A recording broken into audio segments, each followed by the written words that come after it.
and their families. They said they're in ongoing discussions with authorities, local, state, and federal levels, and they will continue to communicate. But, like we said earlier, the game is on from now. But we are out here talking to law enforcement, and we will keep you updated as we learn more about the police presence out here. Reporting live from the Dome, Amelia Strahan, WWL, Louisiana. All right, Amelia, thanks. I can just imagine how much security, what they're going through right now. But we do want to get to a statement from U.S. Attorney General Merrick Garland, who says, quote, "The country woke up this morning to news of a terrible tragedy in New Orleans that killed at least 10 people and injured many more. My heart is broken for those who begin this year by learning people they love were killed in a horrific attack. And my prayers are with the dozens who were injured, including the New Orleans Police Department officers who risked their lives to save others. The FBI is investigating this matter as an act of terrorism. The FBI and the ATF, the Justice Department, National Security Division, and the U.S. Attorney's Office for the Eastern District of Louisiana will continue to work with our law enforcement partners and will deploy every available resource to conduct this investigation." That coming from the Attorney General of the United States. Yeah, some minutes ago there, that statement coming in. 9:15 the time here, local time, central time, the world waking up and reacting to this news here in the Crescent City, and it is not a good headline. Some 10 people killed, 35 others injured in that incident involving a driver of a truck who intentionally crashed into that crowd on Bourbon Street, according to Superintendent Ann Kirkpatrick. It's 7:16 right now on the West Coast. I say that because minutes ago we just heard from Lieutenant Governor Billy Nungesser, who was there with a group of volunteers from Louisiana for the Tournament of Roses parade. And the parade is about to get started right now, again, really early there in Pasadena, but there was a moment of silence held as they were preparing for that. Got some video that we do want to bring up as we do talk about that this morning. Actually, as a matter of fact, we just want to cut to it and have you pay attention for a second. We stand in solidarity with the entire state during this difficult time. Let's take a few moments of silence, please.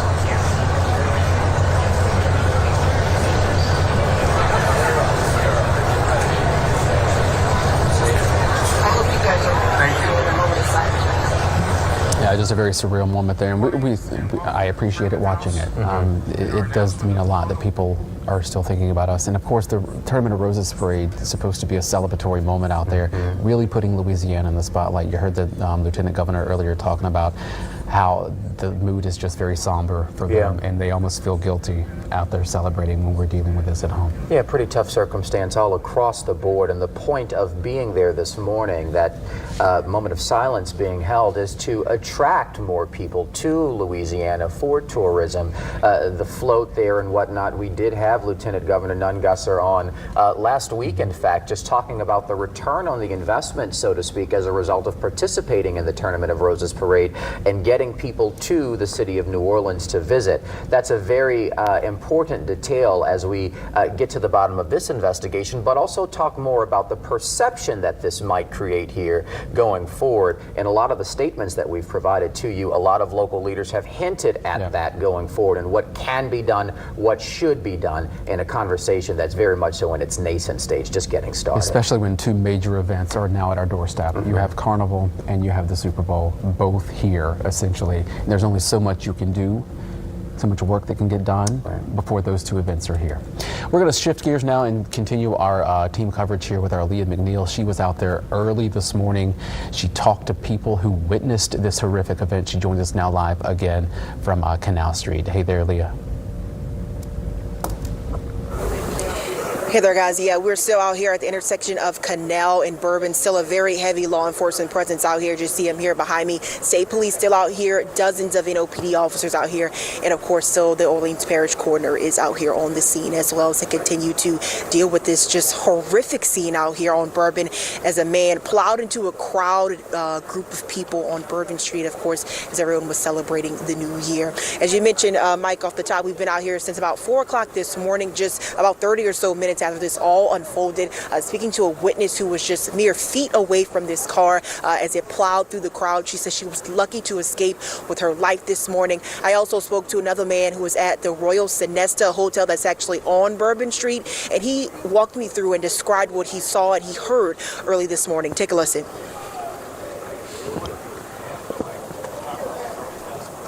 You're here for the Sugar Bowl, of course. Correct. Tell me, what's your reaction to kind of waking up this morning, getting your day started and seeing this? Well, I got to text my father first, and that alarmed me. And I looked and saw the news and saw what was going on. And like I told you before this interview, I mean, it's just a certain numbness that takes over. But then I said I'm going to walk down there. So we're a couple blocks away at the Homewood, and walk down here, and it's just kind of surreal.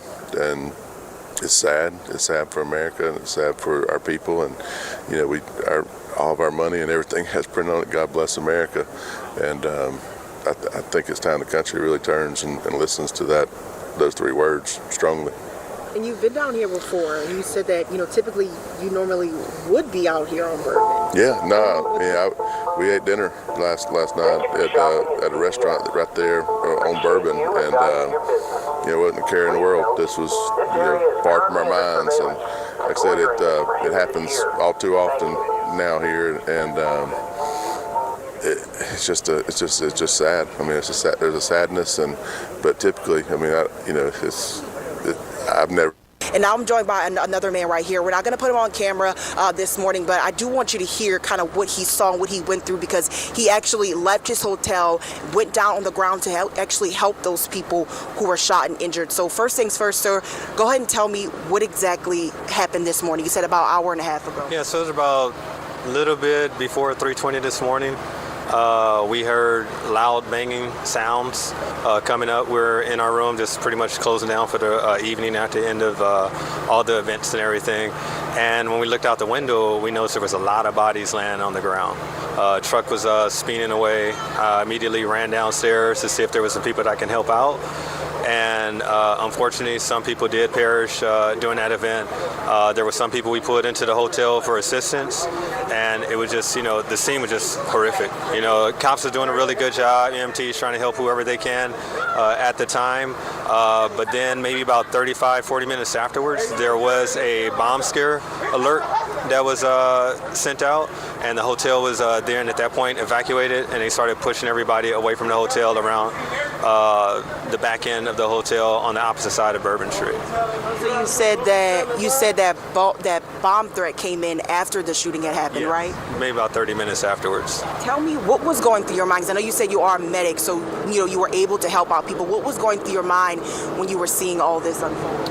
Well, one, being a Marine Corps vet, it felt like, back in Iraq again.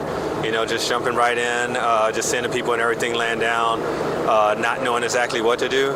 So at that moment, I just had to do what I needed to do, just go right back into my training and try to see people that I can actually help, and pretty much trying to triage. There was another gentleman that was there with me. He was a trained medic as well. So between the two of us, we tried to help anybody that we could. And when you're just thinking back about that bomb threat, I know situations like this, you mentioned feeling like you're back in Iraq. I know this can be very triggering for you. When that bomb threat came in, have you heard any other information about that, or did they just say, hey, get out, there's a bomb threat? Yeah, so there was no other information provided, timelines or nothing like that. They just pretty much evacuated the area, pretty much everything from Bourbon Street, and pushing everybody. They said, go wherever you want to go, but here. So we went door to door, at least on our floor, the 5th floor, started pushing people out. And hotel security was as well helping direct everybody out, and we're just pushing everybody away from the hotels. And we thought it was just our hotel specifically, but it turned out to be more than that. I appreciate you for taking the time to kind of walk me through what you saw. I know this is a lot, and it's not easy to talk about, especially when you're just ringing in a new year, try to new beginnings. He is getting ready to finish his PhD, so it's crazy to finish your year, or start your year, I should say, start the ending chapter of that journey. So thank you for taking the time to chat with us. But again, guys, you just hear just how massive and expansive this crime scene really is. I mean, all the way up and down Canal, we see dozens and dozens of police officers, of course, EMS units, the coroner's office is here, and also, as you just heard this witness describe, helping people who were shot, laying on the ground. Ultimately, as you heard, some of those people just didn't. Well, guys, a lot to unpack there, what you just heard. First things first, there was a Georgia fan that you heard from first who was out here, says that he would normally be out here on Bourbon Street, but he just decided to turn things in earlier last night, so he was not on here, out on Bourbon Street, I should say. But when he woke up this morning, it was just really a shock to see this. The second man you heard from was the man that we talked to earlier this morning who, as I mentioned earlier, was staying at the Royal Sonesta that is on Bourbon Street. He was one of the ones that actually immediately responded after those shots rang out, after that car plowed into that crowd on Bourbon Street. As you heard him describe it, just absolute carnage. As you mentioned, said he felt like he was back in Iraq. So definitely not anything that anyone should be seeing at all. And they also mentioned, you might have heard him say that the hotel actually did initiate a bomb threat because they evacuated the hotel and also other hotels around Bourbon Street. We did hear from the FBI, who is now leading this investigation. They did say they are working to confirm an improvised explosive device that was found out here somewhere on the scene, so they are working more details to try to iron that out. We are going to be hearing more from officials at NOPD, including the FBI, at 11 o'clock, so coming up in just a few hours. So again, still very active scene out here. Dozens of law enforcement out here on scene as they continue to kind of piece together what exactly happened here. The theme is still, and the advice is still, to stay away from the area. They said at least about 8-block radius on both sides of Bourbon, but I think it's probably just best for folks just to stay away altogether if you can. I know there are a lot of Notre Dame and a lot of Georgia folks out here as well, so of course trying to get their day going. But if you can avoid this area, please do so, because that's the advice coming straight from law enforcement. All right, Leah, thanks. We are getting some more information from CBS now that is reporting from local law enforcement as well as a city official, quoting them as saying investigators are probing whether the suspect in this case was connected to or inspired by a foreign terror organization, and that investigators are also analyzing that potential explosive devices recovered at or near the scene. You heard Leah just talking about that as well. Yeah, very much so. That question of those that IED potentially recovered from the scene there, according to CBS News, investigators analyzing that. But Special Agent Duncan from the FBI, who is in charge of this investigation, did allude to that, saying that they did find IEDs, an IED at least, on scene, but didn't go into greater detail about the circumstances surrounding that. But also to the point, according to CBS's reporting, about investigators looking into whether this suspect is connected to a foreign terror organization. We did speak to City Councilman Freddie King III. Lily spoke to him live. We also spoke to him live over the phone, and he was saying that one of the things law enforcement was looking into whether there was an accomplice locally. So there are a lot of questions that folks are working to answer right now from area police departments. Also, you've got first responders at hospitals that are busy. And of course, we don't know any details identifying wise when it comes to the suspect. That, of course, will be answered in time. We're going to go back now to our Lily Cummings, who is at UMC. She's been there all morning, and I believe she's joined by one of our lawmakers. Hey there, Lily. Yeah, Mike and Brandon, we continue to get more lawmakers coming to UMC to see how these victims are doing. Right now, I'm joined by State Senator Royce Duplessis. And Senator Duplessis, this is not part of your district, but obviously it hits close to home, native New Orleanian. How are you feeling this morning, and what have you been briefed on so far? Well, no new information at this time, other than the fact that we know that there may have been more than one individual beyond that person who was taken down in the front, the one who caused this act. There may have been others involved. That hasn't been confirmed, but we do believe that to be the case based on information we've received.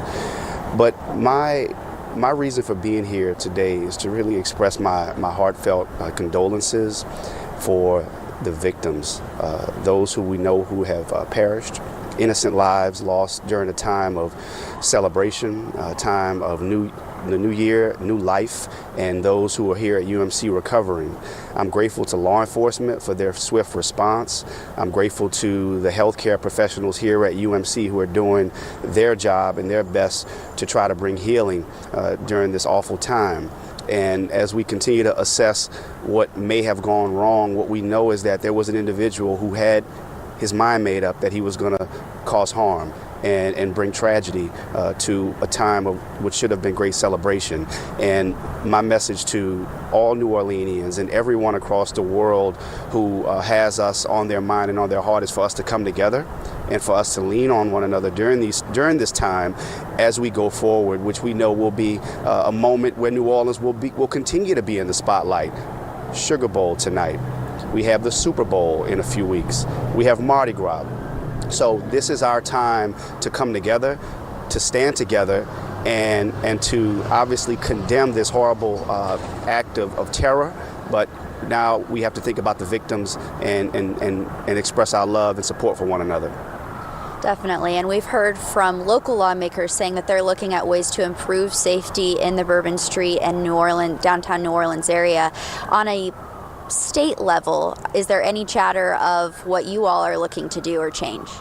Well, we had already taken many steps, as you know, over the past several months. A lot of resources had already been put into making the French Quarter safer to try to prevent incidents like this. So as law enforcement assesses what went wrong in terms of barricades and bollards that try to restrict vehicles from doing this very thing, law enforcement is going to make that assessment and then make future recommendations. Look, we know this is not the first time we've seen something like this happen. Anytime you have a large crowd congregating, it presents an opportunity for vehicles to harm innocent pedestrians, and that's what happened in this instance. So all of the assessments are being done by law enforcement right now, and anything that we can do at the state level, I'm going to work with my colleagues, I'm going to work with the governor, I'm going to work with local law enforcement to put whatever resources are necessary to ensure that nothing like this ever happens again.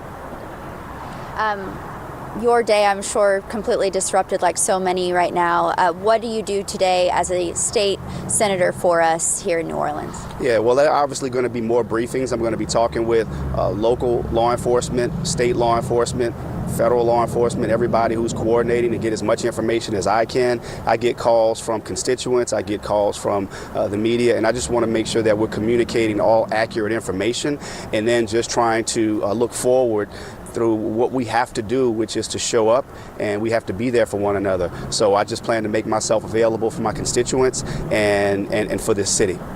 Well, we thank you for being with us here this morning at UMC, and we'll continue to bring you all updates from the hospital here. Not many things happening. Of course, earlier this morning was when the big rush of 26 people brought to UMC, of those 35 who were injured. And as you heard Councilman Oliver Thomas say earlier, he visited with those victims, was upstairs in the emergency room praying with the families, and he did deliver some good news that most of them are doing well. He said that the two officers who were shot were in stable condition, that they were up talking, and that Chief Kirkpatrick had been here to visit those officers as well. So that's the update that we have here from UMC at this hour. Reporting live from UMC, Lily Cummings, WWL, Louisiana. All right, Lily, thanks. Of course, this horrific attack played out in front of a lot of people who were out celebrating, whether people were just in their hotel rooms, whether they were on the street. They either seen it, they heard it, they're staying in the area. Of course, we are getting a lot of witness accounts. And some of those witness accounts are telling us that they are being told to stay in their hotel rooms. A lot of this happened, though, right in front of the Royal Sonesta Hotel on Bourbon Street. We spoke earlier to a gentleman who was among the first to go there and help those who had been injured. I want to get now to our Winston Reed, who is live there now. And Winston, I understand that you have another witness. Yeah, I have another witness here, Boyd Austin, who is one of the residents at the Royal Sonesta, and he was one of the people who had to be evacuated this morning. Boyd, thank you so much for joining me. Thank you. Can you just describe what was going through your mind and kind of lay out everything that happened this morning that led to the evacuation? The first inclination we had was when the alarm sounded in the hotel and the voice system came over saying to evacuate, and I've been places before and thought it was probably just somebody pulled a fire alarm, and then it kept running repeatedly, and then they started coming down the hall. We could hear them knocking on doors and knew that there was something happening. When we came down, we were not able to evacuate on the Bourbon Street entrance. We had to come out through the parking garage. So we didn't know anything. They just kept telling us to keep moving, and they kept pushing us further out. And we went down the street, and a security guard at another hotel told us that there had been a car accident. A truck had hit some people, and maybe some gunshots had been fired on Bourbon Street. So evidently it took place right in front of the front door of the hotel.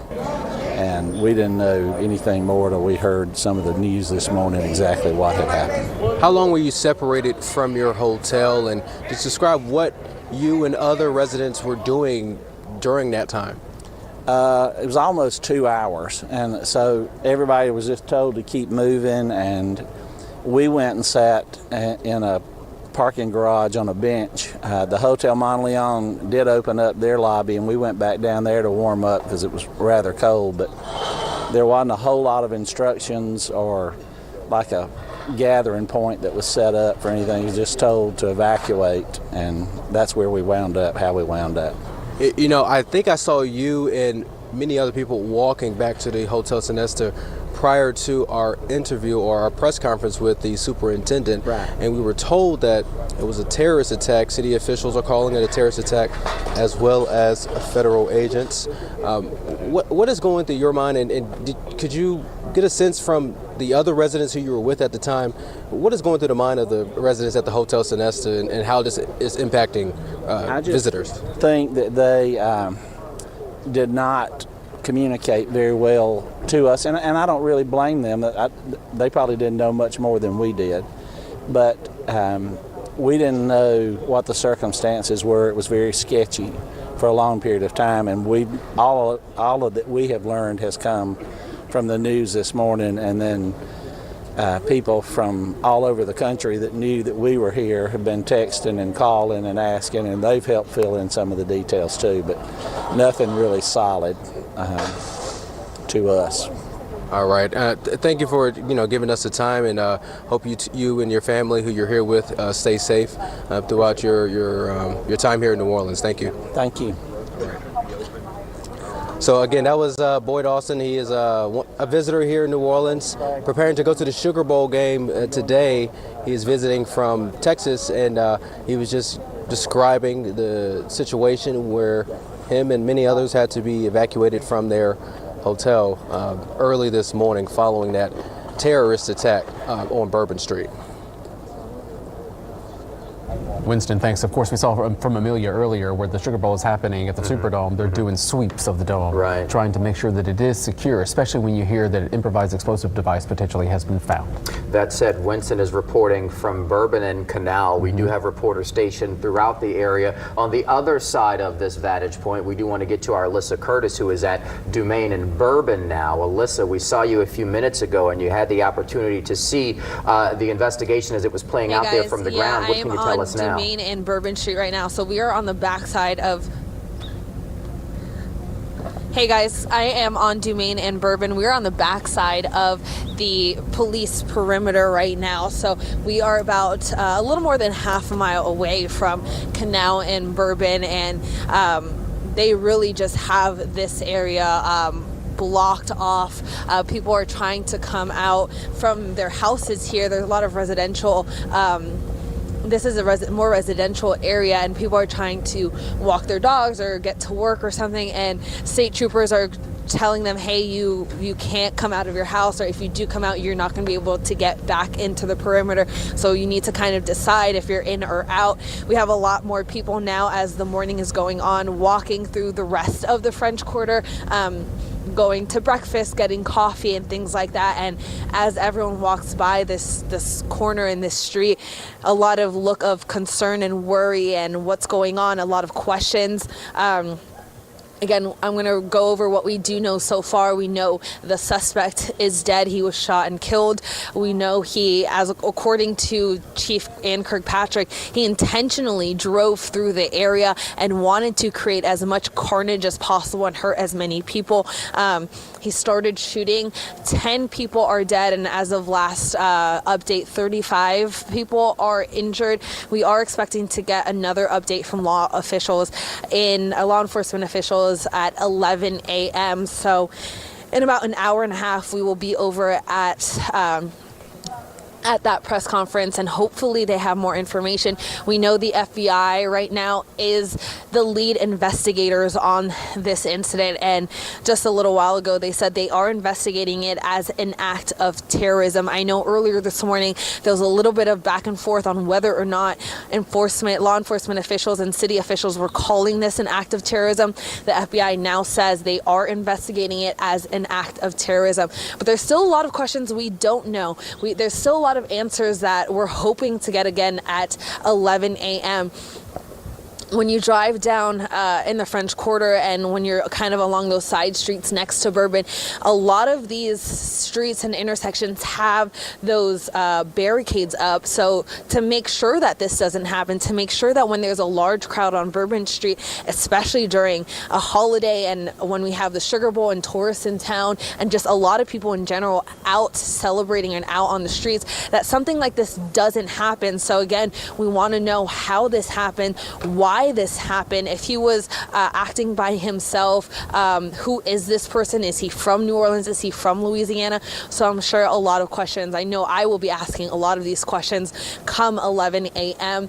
Again, a lot of agencies are responding and just kind of boots on the ground right now. We have LSP, we have NOPD, we have FBI.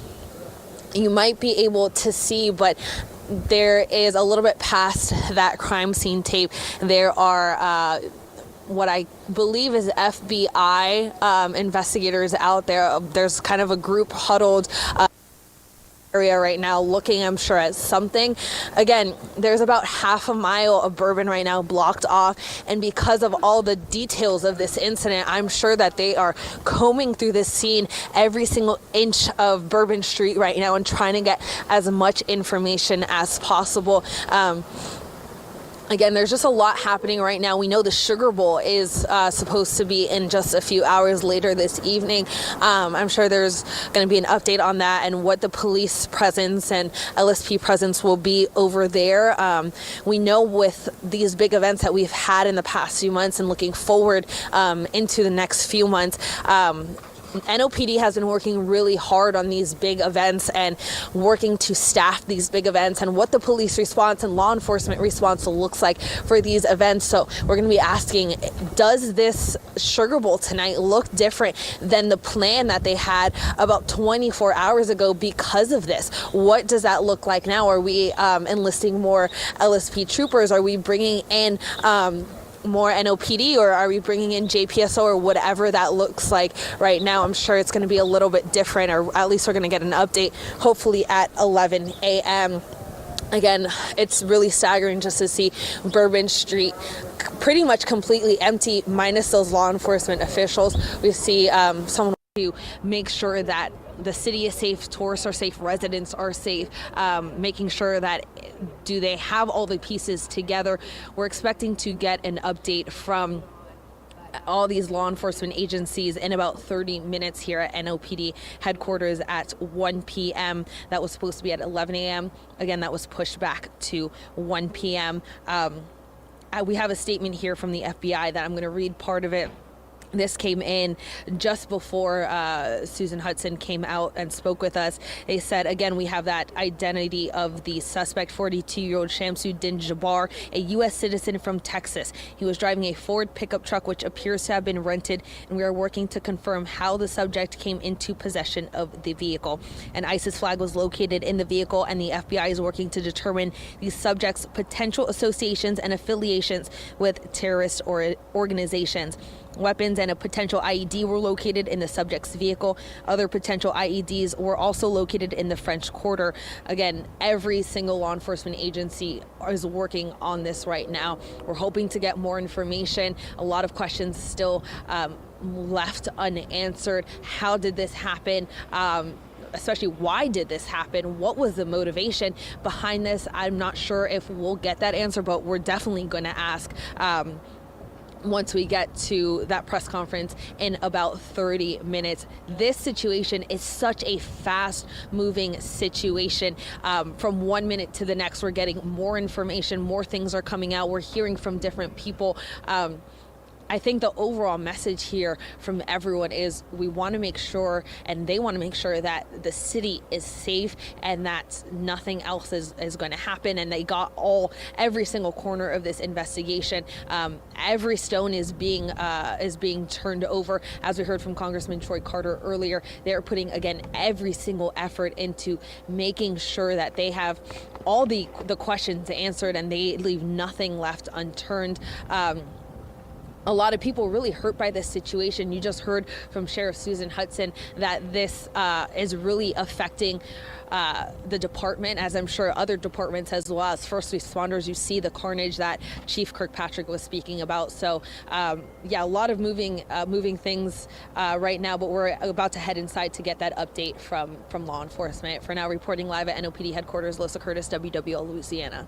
All right, Alyssa, thank you so much. And as Alyssa just mentioned, at 1 o'clock, we're going to bring you that news conference live from FBI officials, of course, local law enforcement as well as city leaders. We have one city leader with us right now, again, joining us. Oliver, you listened to what Sheriff Susan Hudson had to say, and you were inside of the emergency room as people were being brought in and having conversations with people who were impacted. Can you tell us what you saw there? Well, I want to thank the sheriff. She's also been part of the briefing about how we move forward this morning. But the medical professionals at University Hospital, many who were off, came back in. I didn't see any life-threatening injuries while I was there. Everyone seemed to be stable. The 2 officers who were there seemed to be stable. But man, we were so fortunate to have our medical professionals not only there and ready, but those who could help come back to service our community. And as I said before, to see other men and women of the police department come by to check on their colleagues, right? And I'll share a little funny story. One of the officers who was there because of his wounds, when we asked him what he wanted, he said he just wanted to get a Sprite. Okay. He said to somebody, just bring him a soft drink. Right. He'll be okay. Something to comfort him. Yeah. And he was, his family was there with him. The other officer, his dad, was there.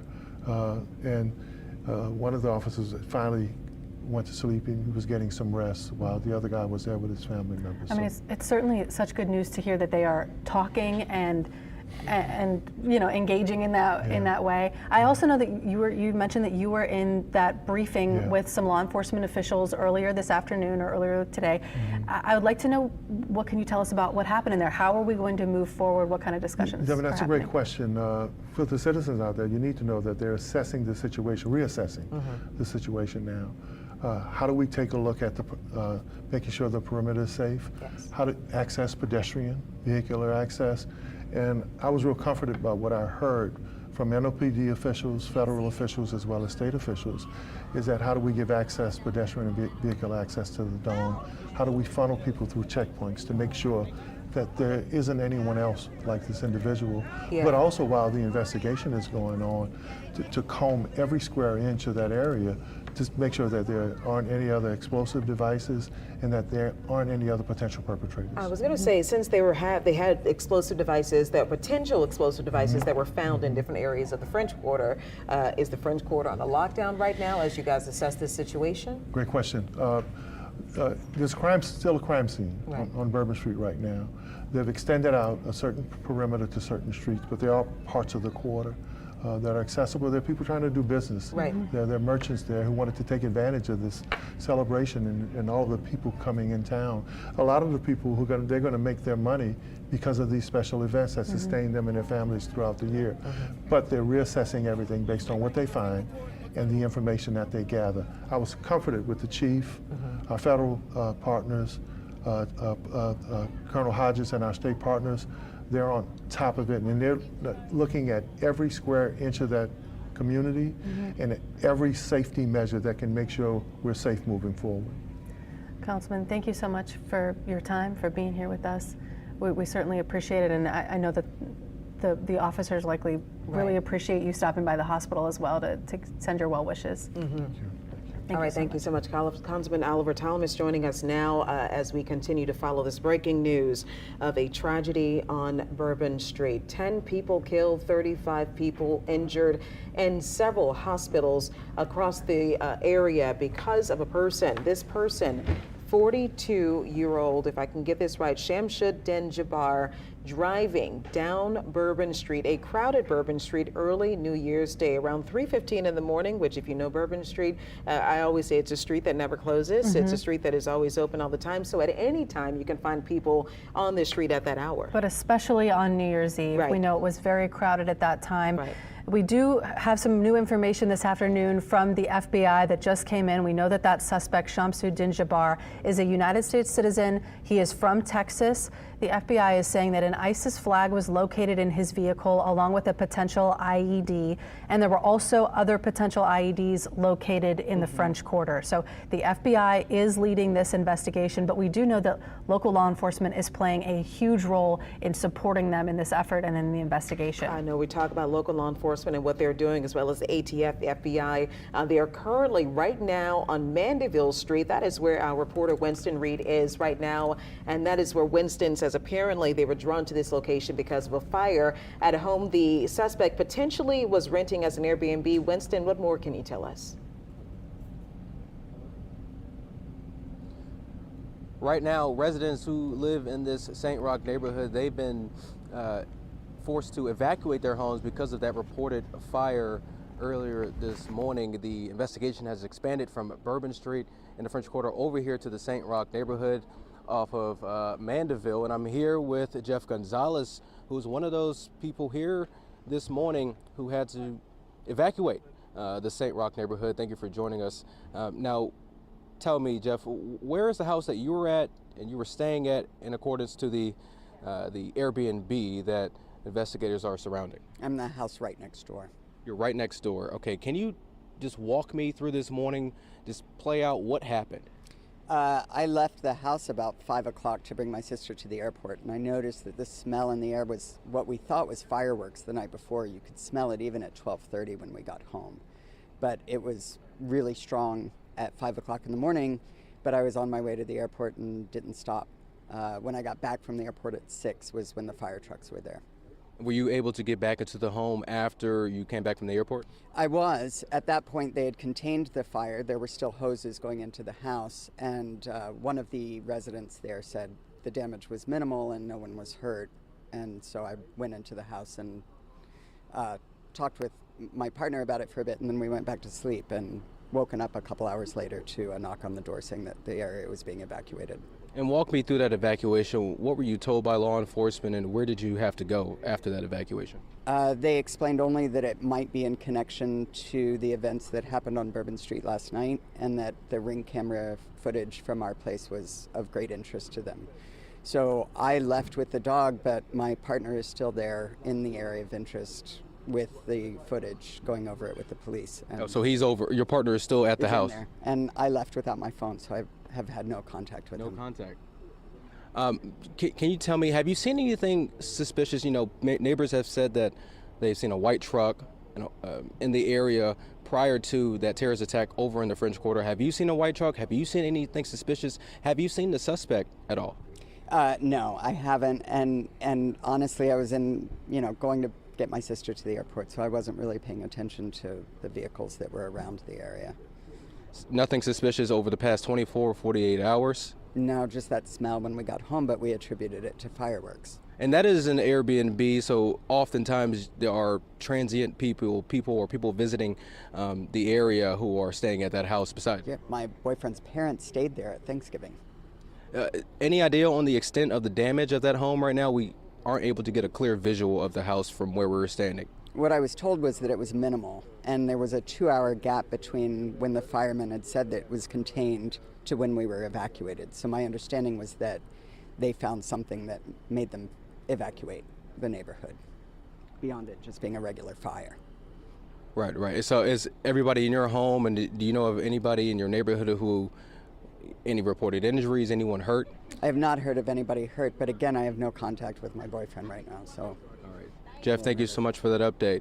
So that's Jeff Gonzalez. He was evacuated earlier today following the report of the fire at an Airbnb right next door. He was in the house right next door to that Airbnb that had the reported fire, and that is where you see all the law enforcement agents and New Orleans Fire as well in front of that home. And he did say that his partner is going over video footage with law enforcement to get more details and more clarity on this investigation. Of course, we now know the name of the suspect, and perhaps we are able to see the suspect on video. I mean, what direction is the Ring camera? Well, it's facing forward, so will we be able to see the suspect at all? It's possible, but I was evacuating with the dog when they were just getting the footage. That was 4 hours ago, but I've had no contact, so I don't know what's on there. All right, so again, his partner is going over that Ring doorbell camera footage. So hopefully we'll be able to get an update on what investigators see on that footage, and we will keep you up to date. And again, law enforcement, NOPD, and other law enforcement agents and agencies are going to hold a briefing at around 1 o'clock. So less than 30 minutes, about 25 minutes from now. So that's the latest here from the St. Roch neighborhood. Winston Reed, WWL, Louisiana. Winston, thank you so much. Now, we were talking about this earlier. There are multiple locations and in regards to where there's a potential attack could have happened. So you had this on Bourbon Street where the car attack happened. They said that the suspect was found with a long gun with a silencer, as well as being found with a potential explosive device, 2 devices that actually had to be detonated, and several devices were detonated around the French Quarter, whether that was near Jack's Brewery in certain locations. So this is a situation where people are, and even what's happening over on Mandeville Street, it's still a very active situation, a situation where it's very fluid and it could change at any moment. Yeah, we were just speaking with Councilman Thomas here. He said that law enforcement is working very diligently to, first of all, figure out if this person acted alone or if there are potentially other people involved in this situation. We know that the law enforcement has swept several properties in the French Quarter. That includes the French Market, the St. Roch Market, Colonnade Shops, also Café du Monde. We know that there were, as you mentioned, those potential IEDs found in other places in the French Quarter. We don't know for sure if they were where they were, devices, or if they were explosive devices. There is so much here that is changing so quickly, and so much that we're learning right now. All right, we have our coverage continuing. Leah McNeil has been out all morning for us. Leah, do we have any updates from where you are? Well, guys, I just spoke to a business owner who actually owns a business right here behind me, the Kilwins Chocolates and Ice Cream. He says that they were actually closing up shop this morning when he just heard all of the screaming, the shouting, and even some of those shots that were fired out here on Bourbon Street for this morning. As you can see right now, still a very active scene out here. He did go inside to try to retrieve some surveillance camera video.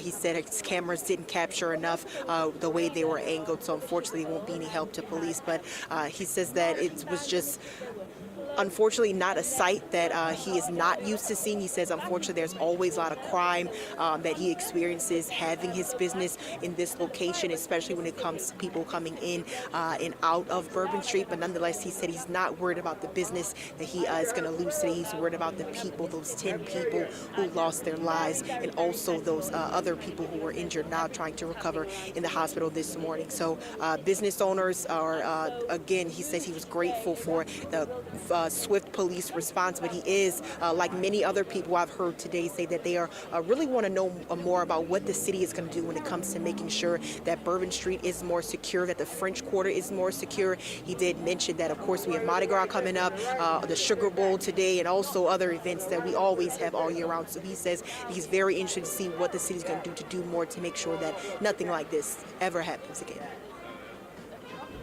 Leah, thank you so much for your reporting down from, she's at Canal and Bourbon Street right now. Yes. Certainly so active. We see lots of law enforcement behind her. Yeah, so we talk about the Sugar Bowl that's coming up, which that is a lot of conversation actually, and I think we're going to hear a little bit more about what happens, as that game usually is an evening game, so it hasn't happened for a few hours. We can tell you that the Superdome has been swept, or is currently being swept by police, but I can say we are talking about one of the biggest games that's coming up in the city of New Orleans, with that being the Super Bowl, and the NFL did issue a statement, and I'm just going to read this in part. It says the NFL and the local host committee have been working collaboratively with local, state, and federal agencies the past 2 years and have developed comprehensive security plans. These planning sessions will continue as they do with all major NFL events, and we are confident attendees will have a safe and enjoyable Super Bowl experience. That was a question that we posed, that we've been posing all day. We heard from Sheriff Susan Hudson, and that we posed to Councilman Oliver Thomas to talk a little bit more about how do we ensure the safety of not just the people who are visiting the city of New Orleans, but at its core, you know, still the French Quarter, while it is a very fun tourist destination, it is still a community, a neighborhood where people live. So ensuring the people's safety there as well, local safety. And not only that you are safe, but that you feel safe, because the perception of being safe in a city when you have seen things or heard of things like this happening, that's so important, because you want people to come to your city and enjoy it and again, feel as though they are not in any danger whenever they're out on places like Bourbon Street. Yeah, a lot of people are just joining us now from around the world, actually. We're finding out that there is a terrorist attack that happened. A truck drove down a very busy Bourbon Street, 3:15 in the morning, with 10 people being killed, 35 people in the hospital right now, and we now have a name of that suspect. Yeah, we just heard from the FBI a short time ago confirming that name. That is Shamsuddin Jabbar. He is 42 years old, and we know at this time he is a U.S. citizen from Texas. Now, this information is coming from the FBI. They're saying an ISIS flag was found in that vehicle, and also a possible explosive device was found in that vehicle as well. That was a Ford truck that was rented from an app called Turo. So he was not the owner of this vehicle, but rather rented that vehicle. It had a Texas license plate. And at this time, we are trying to learn more about where that truck may have come from, where it had been in the days and hours leading up to this incident. Yes, and I want to just jump back to the Super Bowl, the Sugar Bowl, actually. We've been talking about possible delays in the Sugar Bowl, but what could possibly happen? We can confirm that the Sugar Bowl officials and law enforcement, they are in talks right now to possibly delay the Sugar Bowl until tomorrow. We don't know if that's going to happen, but there is a conversation that is happening, and rightfully so, given the situation that's gone on. And unfortunately, also the tragic situation, we also found out that according to the University of Georgia, they're one of the teams that are playing tonight and potentially playing tonight in the Sugar Bowl. One of their students was critically injured in that French Quarter attack. They released a statement just a couple of moments ago saying, at this point, we have learned that a University of Georgia student was critically injured in the attack and is receiving medical treatment. This is from the president of the university. They said they spoke to the student's family and they shared their concerns, support, and well wishes on behalf of the entire UGA community. Again, Sugar Bowl brings in more than 60,000 fans, and you're talking about that in addition to our New Year's Eve celebrations and the people locally who enjoy what's happening in downtown New Orleans. And we've been talking so much about what we're learning about the suspect, but we really don't know at this point very much about the victims of this attack. We know that there were 10 people who died and at least 35 people who were injured, and lots of families who are trying to find their loved ones as well. I anticipate in the coming hours we're going to learn more about them. Right, and of course I just told you about this Georgia student that was injured. We did hear from Georgia fans earlier today. Here's what they had to say. Can you describe what it was like last night, having to be evacuated? What time did it happen, and how were you notified? We were notified over the intercom of the Hotel Sonesta. It was about 3:45, 3:50, somewhere in that range, and so by the time we got up and got clothes on, they were coming down the halls, knocking on the doors, trying to make sure people were out. We thought probably somebody pulled a fire alarm or what have you. And then when we got downstairs, the Bourbon Street entrance was blocked, and it looked like something may have happened in that lobby or whatever. We couldn't go out that way, so we all had to just disperse, come this way.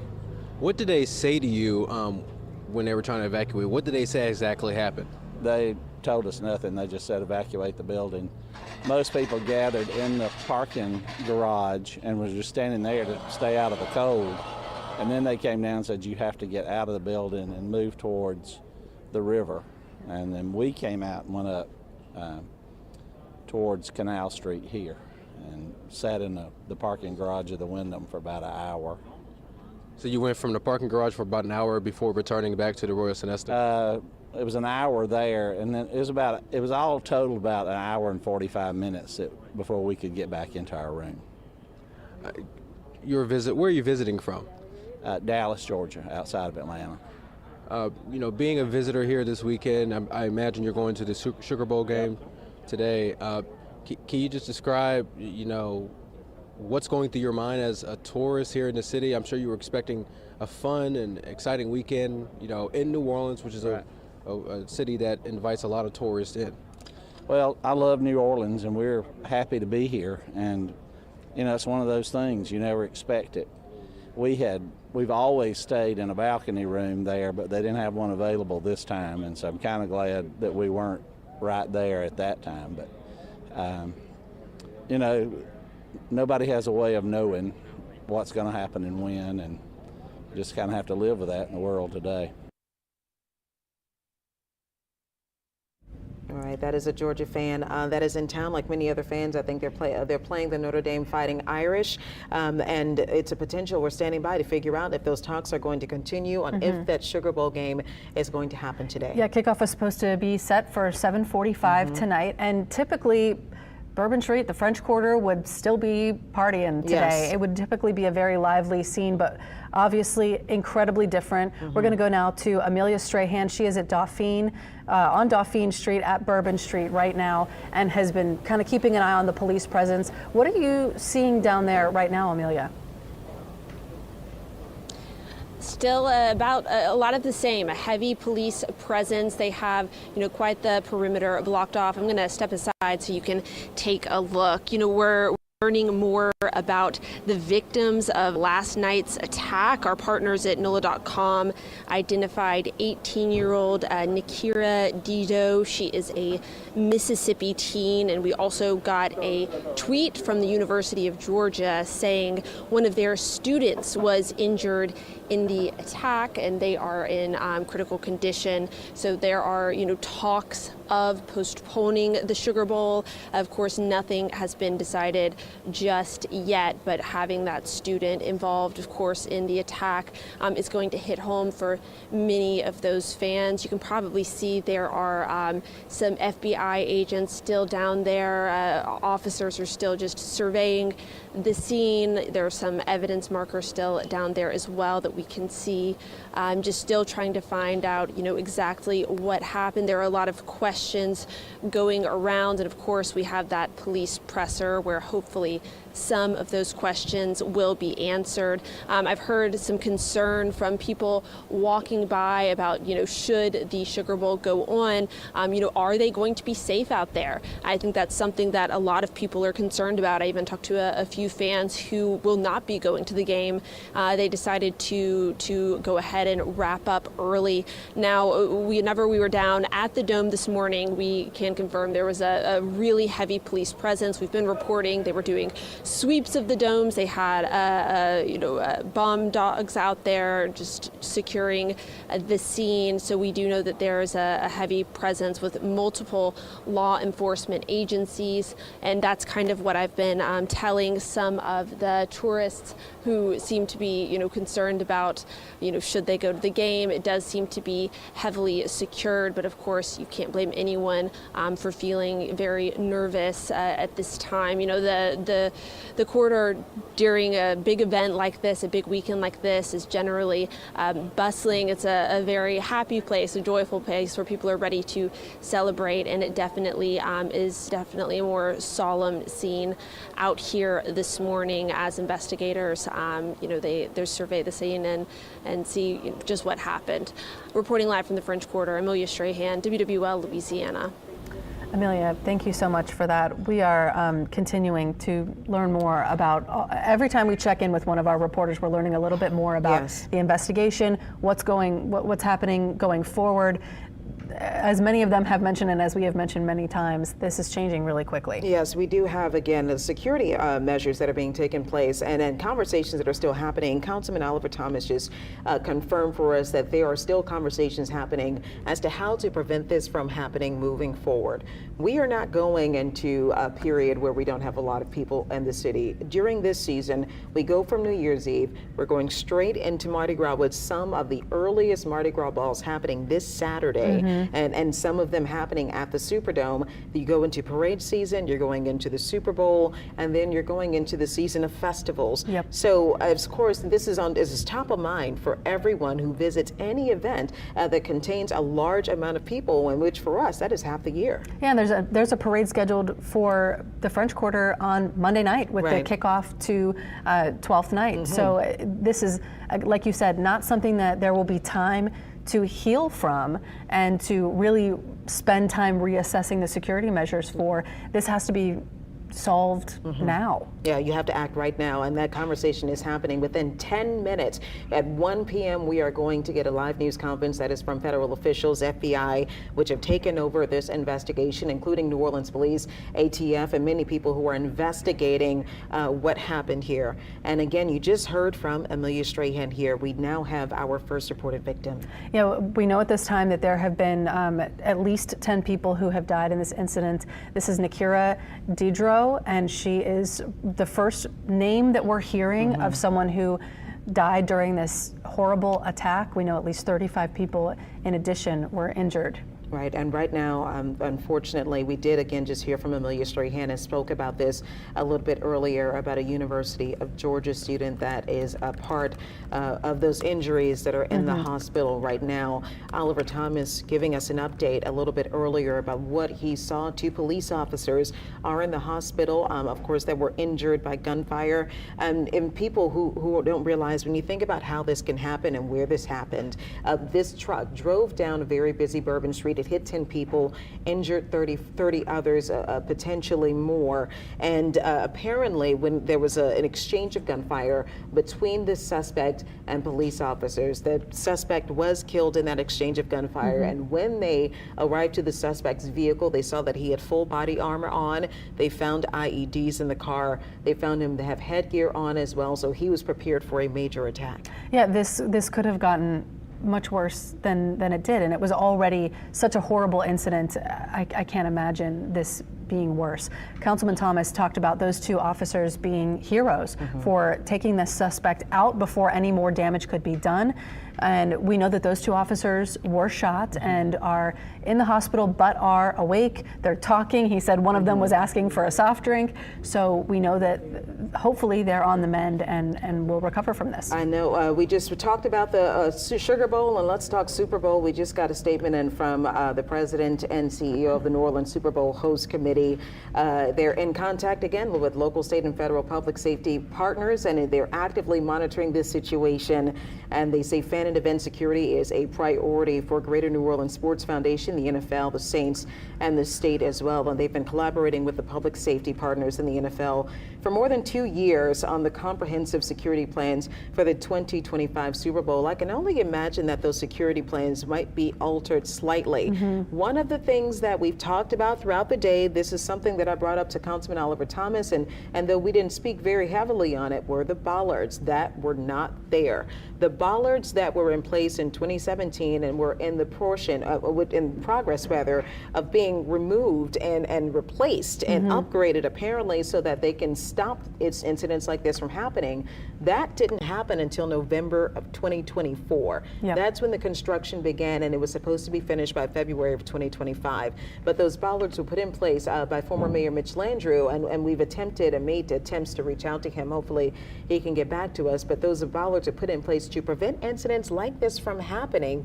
But I think even outside of these bollards, there needs to be a larger conversation. Who needs to get access to Bourbon Street, to the French Quarter when we have these things happen? Usually the police department has protocols in place. You and I, we can get in because we work here. But we've seen during major events, there's usually some sort of protocol where police officers are blocking access from entrance. And also, how robust does that block need to be? Is it one police car? Is it multiple? Is it a truck full of sand, which you've seen at some other events? Are the bollards enough even when they are in place? Is there a way that people can get around them? But like we've mentioned, they were not in place for this, and we know that this was a huge weekend. It was a planned well in advance. We knew that this was going to be a big weekend in New Orleans, and those safety measures were not in place. So what can be done to make sure that not just for the Super Bowl, but for every event that we have coming up, that things are locked down tighter? I know that right now, again, they're still investigating on Mandeville Street and the St. Roch neighborhood, a home that could potentially, or that was potentially being rented by the suspect. They have the vehicle that the suspect came in. We did confirm that suspect is from Texas, drove that vehicle to New Orleans with the purpose of doing just what he has done early in the morning hours on Bourbon Bourbon Street. And right now, people are all over the world are sending their condolences. We've heard from every single local, state, and federal official, including President Biden, who did issue a statement and say that he is being updated and has spoke to Mayor Cantrell and other local state officials about what happened here. And I'm actually just seeing here that Peach Bowl today, there's another game, a bowl game in Atlanta that they held maybe a moment of silence to honor and to think about the people who were injured and killed in this attack on Bourbon Street. And we also have mentioned there are potentially tens of thousands of people in the city right now who came here to have a wonderful and memorable, positive, fun weekend. And there are also people who are not very familiar with our city. They're not from here, they're coming in from out of town. And so this is not only terrifying to people who were out there last night and were witnesses to this or were potentially staying in hotels nearby, but also to people who want to go to the game today, if that game does take place as planned, and are nervous and don't know if everything is totally secure. So Councilman Thomas says they're really focusing on sweeping the dome, making sure that those things are safe. Yeah, rightfully so. Everyone should, really be nervous, especially as this is an active investigation and there were potentials for potential for these IEDs to be placed throughout the city. Hopefully, they're likely, if I can just say this, they're probably making sure that there are no other potential devices or possible devices that could possibly go out. I want to hear a little bit more. I think we spoke with someone visiting, talking about safety and security, with that being top of mind after this incident. It's kind of shocking. I just lost my daughter last month to a DUI guy. And I just know she was watching over us. So, I know she got us away, time to go home, Daddy. So, but I feel safe here. I see, all the police and the different authorities around, and we're just gonna go in there this afternoon and watch that ball game and take the Lord with us.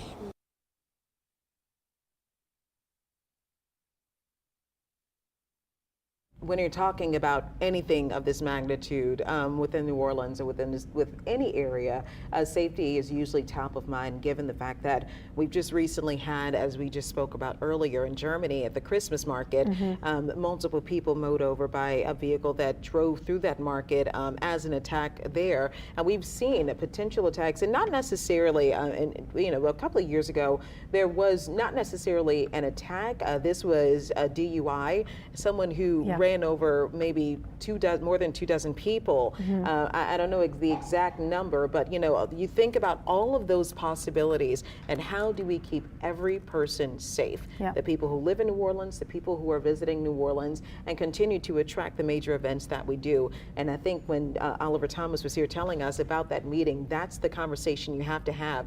And those need to be put in place, not tomorrow, but it's probably being put in place right now, which is why I question if the French Quarter is open for business or if they are only allowing residents or business owners to come in.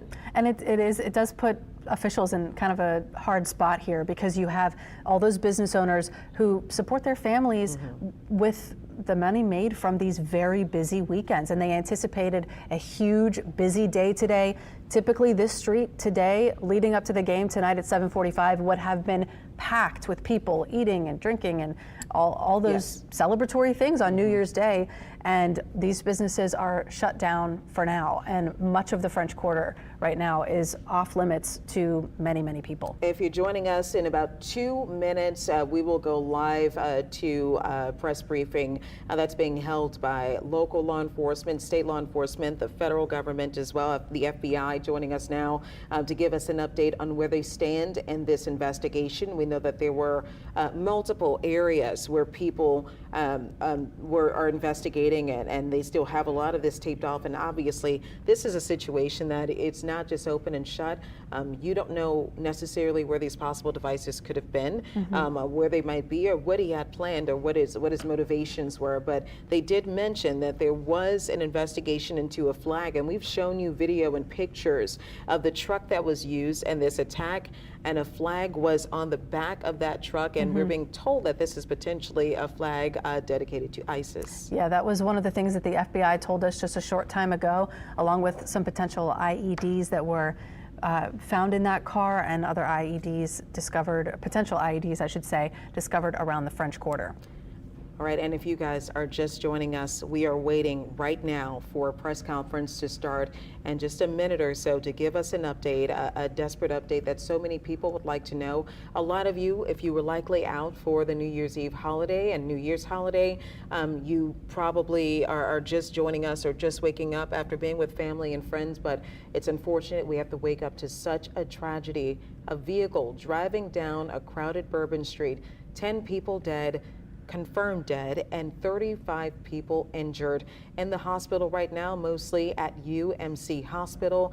And unfortunately, these people, we're hoping, some of them, they have critical injuries, but we're hoping that they can recover. We do know as this person was driving down Bourbon Street that 2 officers exchanged gunfire with the suspect and killed him. Yes, at least 2 police officers involved in that shootout, and we know that they did shoot and kill this suspect. The FBI has confirmed that suspect is 42-year-old Shamsuddin Jabbar. He's a citizen from Texas, and we know that he drove a rented truck here from Texas in order to do this. We have heard from law enforcement again and again today saying this was a very intentional act and that this suspect knew exactly what he was doing and was intending to cause as much damage as possible and was stopped in his tracks by several officers. There's a conversation about how he could have gotten on Bourbon Street. Usually when you have the events of this magnitude, Bourbon Street is blocked off.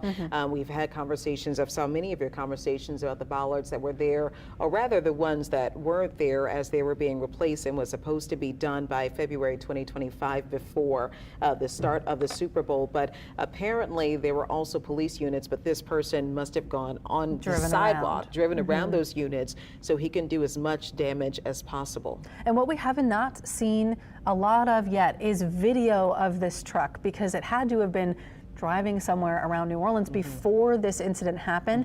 And so I'm sure in the coming hours we're going to likely see some surveillance video, some other video of this truck being seen around the city and how exactly it got onto Bourbon Street and did so much damage. Yeah, you're getting a look at a picture that was taken on Bourbon Street of the suspect's vehicle. When police did go in after there was an exchange of gunfire, the suspect apparently had tactical gear on. I was told that he had a helmet on, and he was found with a long gun as well as IEDs, and there were potential devices in other places. And because there were potential devices in other places, a lot of businesses, including French Quarter businesses, are taking precautions and asking people to report anything they may find suspicious right now. And because there were those potential IEDs or explosive devices found other places in the French Quarter, that implies that either he had some help doing this or that he was in New Orleans planning this before he got behind the wheel of that truck. And it's not just impacting people in New Orleans. I'm just seeing something now from New Orleans City Park due to the New Year's mass casualty attack in downtown New Orleans and the need to direct important resources elsewhere. Celebration in the Oaks, it is canceled for the remainder of the season, and the ticket holders will be contacted if they have any more information. So you have people taking precaution everywhere, and it's very shocking. I will say this, to see an attack like this happen in New Orleans, but and we've had several things happen before, but I don't believe we've seen anything of this magnitude. No, and I'm sure many of us in New Orleans had the same reaction. You wake up, you check your phone, or somebody calls you, and it's unbelievable. It's one of those things you hope it never happens in your backyard, and when it does, it feels very surreal. All right. Certainly such a tragic day for so many here. All right, we're awaiting a press conference to happen right now where federal officials and local officials will give us an update. The FBI has taken over this investigation, and they're going to give us an update on where they stand on this investigation. I know that Congressman Troy Carter is going to be there, including Sheriff Susan Hudson, and Governor Jeff Landry. Yes, we know at this time, so we've been going back to Amelia Strahan, who is on Bourbon Street. She's been kind of keeping an eye on things, and it doesn't seem like there is all that much action, for lack of a better word, happening on Bourbon Street right now. However, there is that second potential scene, the Airbnb that they're suspecting that this suspect may have stayed in the St. Roch neighborhood, and that's at Mandeville and Urquhart, where we know that they have evacuated several neighbors, and the FBI and the ATF have been there with canines this morning and early this afternoon, checking into what was going on there. Yeah, now what we're hoping to hear from in this press conference, because there are a lot of unknowns here, though we have our suspect down, what was the motive for the attack? You know, was he actually connected to any terrorist organizations? Did he act alone? And that is a big question that was even mentioned by Councilman Oliver Thomas on whether he acted alone, if there were other people potentially who were participating in this. We don't know if that explosive device was operational. I know we heard from David Hammer earlier that there were two potential devices that were set off, but we don't know if it was operational. And we're still learning a little bit more about this suspect. As far as we know, we have his name and the fact that he came from Texas, rented a truck via Turo, and came to New Orleans specifically. I'm questioned, and I know that there were large crowds everywhere. You're coming from Texas, you know, you're passing up some major cities here. What brought him to this city? New Orleans? Yeah, what brought him to this city and to Bourbon Street in particular? And also, what stops did he make between Texas and Bourbon Street? Yes. Where did he stop? Did he stay? Did he possibly place any type of device that was intended to cause more tragedy and more damage? There are so many things that we don't know at this time, and I'm hoping that we learn more at 1 o'clock. Yeah, we know right now they're setting up for that press conference, and hopefully we'll get more information. And as far as I can see, it seems like every top official within the state and the city is joining several local law enforcement and federal law enforcement officers on that press conference. It's going to start in just a couple of minutes, and what we're hoping happens is we can get answers, more answers as to what brought this here, what kind of attack, why he brought this kind of attack here, and what his motivation was. So let's listen in right now. Hopefully we can get some answers. We'll open up and then do a follow the run of show, and then we'll take 1 or 2 questions afterwards. Good afternoon, everyone. My name is Alethea Duncan. I'm the Assistant Special Agent in charge here in FBI New Orleans. Thank you for being here today and for your patience. First, I want to acknowledge the victims of today's horrific attack. The FBI and our partners are working diligently to investigate and find answers on behalf of the victims, the citizens and residents of Louisiana, and everyone visiting the city. I'm going to provide you some facts and information about what we do know. I know that all of you will have questions, and we will try to provide some answers, but this is an ongoing investigation that's rapidly evolving. So there are some questions I will be unable to answer at this time. The FBI is the lead investigative agency, and we're investigating this as an attack of terrorism along with our partners. Today at approximately 3:15 a.m. Central Standard Time, an individual drove a pickup truck into a crowd on Bourbon Street in New Orleans, killing at least 10 individuals and injuring dozens more. After hitting the crowd, he exited the vehicle and fired upon local law enforcement. Law enforcement returned fire and the subject was pronounced deceased at the scene. 2 law enforcement officers were injured and transported to local hospitals. The subject has been identified as 42-year-old Samsud Dim Jabbar, a U.S.-born citizen from Texas. He was driving a Ford pickup truck, which appears to be rented, and we are working to confirm how the subject came in possession of this vehicle. An ISIS flag was located on the trailer hitch of the vehicle, and the FBI is working to determine the subject's potential associations and affiliations with terrorist organizations. Weapons and potential improvised explosive devices, IEDs, were located in the subject's vehicle. Other potential IEDs were also located in the French Quarter. As of now, 2 IEDs have been found and rendered safe. The FBI Special Agent bomb technicians, as well as our local law enforcement partners, have been working to determine if any of these devices are viable, and they will work to render those devices safe. The FBI, we are working with our partners to investigate this as an act of terrorism. We're aggressively running down all of the leads to identify the possible subject's associates. We're working to ensure that there is no further threat. We do not believe that Jabbar was solely responsible. We are aggressively running down every lead, including those of his known associates. That's why we need the public's help. We are asking if anybody has any interactions with Samsud Dim-Jabbar in the last 72 hours that you contact us. The FBI is asking the public's help.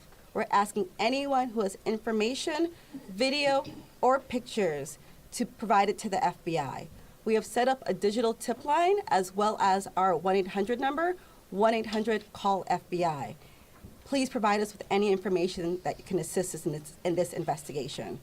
Once again, thank you for your patience and assistance.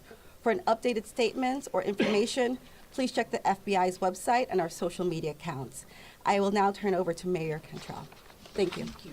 Thank you very much.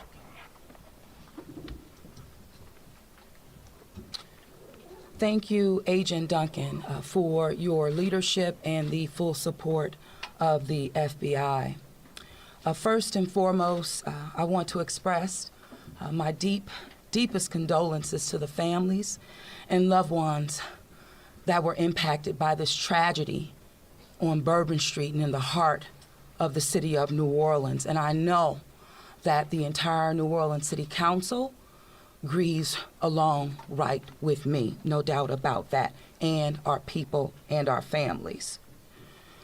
My priority will continue to be to ensure that victims that remain on Bourbon Street now will be serviced and removed as soon as possible. But as stated, the FBI is in charge of this investigation and are doing everything necessary to make this happen. I also want to acknowledge hearing from President Biden, all of our federal partners, but most importantly, calling Governor Landry this morning, responded with haste, and we do say thank you. And of course, a demonstration of a unified support is right here in this room. That's how we collectively responded to this tragedy in the city of New Orleans. The mission now is to facilitate, support, and coordinate safety procedures to keep our residents and our visitors safe. I've gone to the hospital along with Chief Kirkpatrick to visit our police officers, and considering their injuries, they're doing well. As I mentioned, this investigation is ongoing, and the FBI remains the lead in the investigation. It is an active crime scene as well. We are committed, no doubt, to uncovering all details surrounding this tragedy. And we're taking every necessary step to put even more safety procedures in place, especially given the nature of the investigation. I'm going to ask people to do not go around our secured area if there is no essential need to do so. It matters, and again, it is an active crime scene. I also want you all to know that the Greater New Orleans Foundation has set up a fund to assist victims, and that information will be provided to you. Thank you, Ganoff. Again, I want to thank this unified team. We're leaning in. We will be relentless, and we will do everything that it takes to render real justice. This team will. I want to also just thank our citizens for your heartfelt prayers. New Orleans is a world-class city, and I can say that I've heard from world leaders all this morning and up until now, in addition to my brother and sister mayors across this country. They're calling, they're responding, and they're standing with the city of New Orleans. And what they always say and want me to reiterate, they understand the resilience of this community. And we're strong in that regard, and I will say second to none. So with that, I'm going to turn it over to our governor, and as I mentioned, who has not wavered any in leaning in, providing the necessary support, and standing right here with me, and I say thank you, Governor. And I know the First Lady is standing with us as well. Thank you, Madam Mayor. Thank you. Again, I want to thank the mayor. Since about 3:45 this morning, when she called me, we have all been working just around the clock to both secure the city and to solve this act. You know, again, I want to reiterate that our prayers go out with all of those who have been affected by this tragedy. I want to thank our law enforcement officers. I want to thank our medical personnel. I want to thank our first responders. And most importantly, I want to thank the two New Orleans police officers who not only laid their life on the line, but were able to eliminate the threat this morning.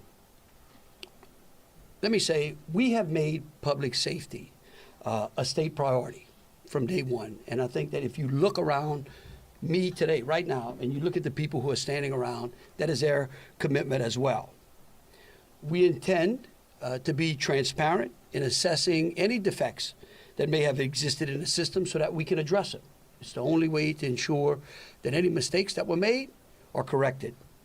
Specifically, we have been trying and working very diligently to address security concerns in preparation for the Super Bowl since October. And it's interesting because, ironically, in preparation for the Super Bowl, I had intended to issue an emergency declaration tomorrow so that we could bring all of our federal, state, and local agencies to bear in preparation for the Super Bowl and Mardi Gras. But because of the events today, I have amended that emergency declaration and issued it today. So again, that declaration will allow our federal, state, and local partners to bring all of the resources necessary to get this city safe. In light of that executive order, I have also ordered the mobilization of a military police company. I've asked General Freelou to mobilize a military police company to assist both New Orleans Police and LSP and the FBI. It is important for our citizens and guests of this state to know that we are doing everything we can to secure their safety in this city. We want to make it clear, the Superdome and the surrounding area is safe. But I've always said that the safety of this entire city is something that is always paramount to me. With that, I would like to turn it over to Jeff with the Super Bowl. Jeff Dunham.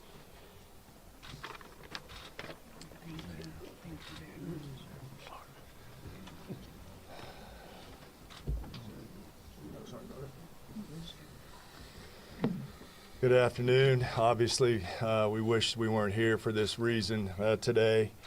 The Sugar Bowl Committee has a 90-year history of being a good corporate citizen for the city of New Orleans, and that's why this tragedy hurts us as much as anybody right now. So our condolences, thoughts, and prayers go out to the victims and their families as we all work through this.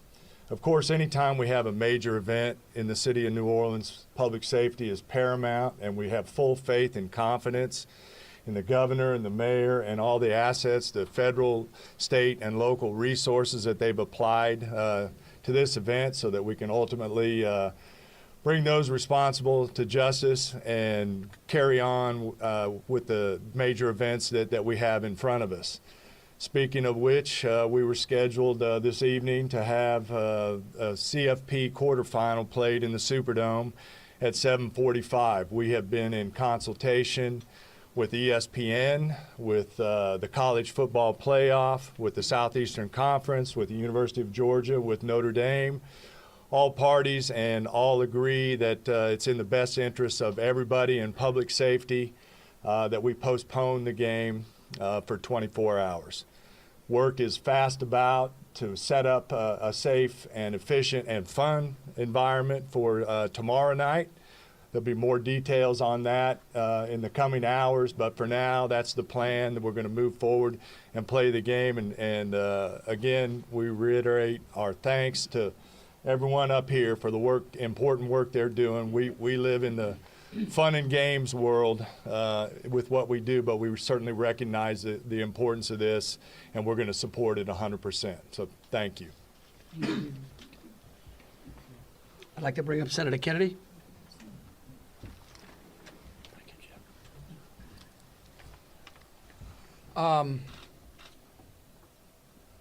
I wish I understood better why bad things happen to good people.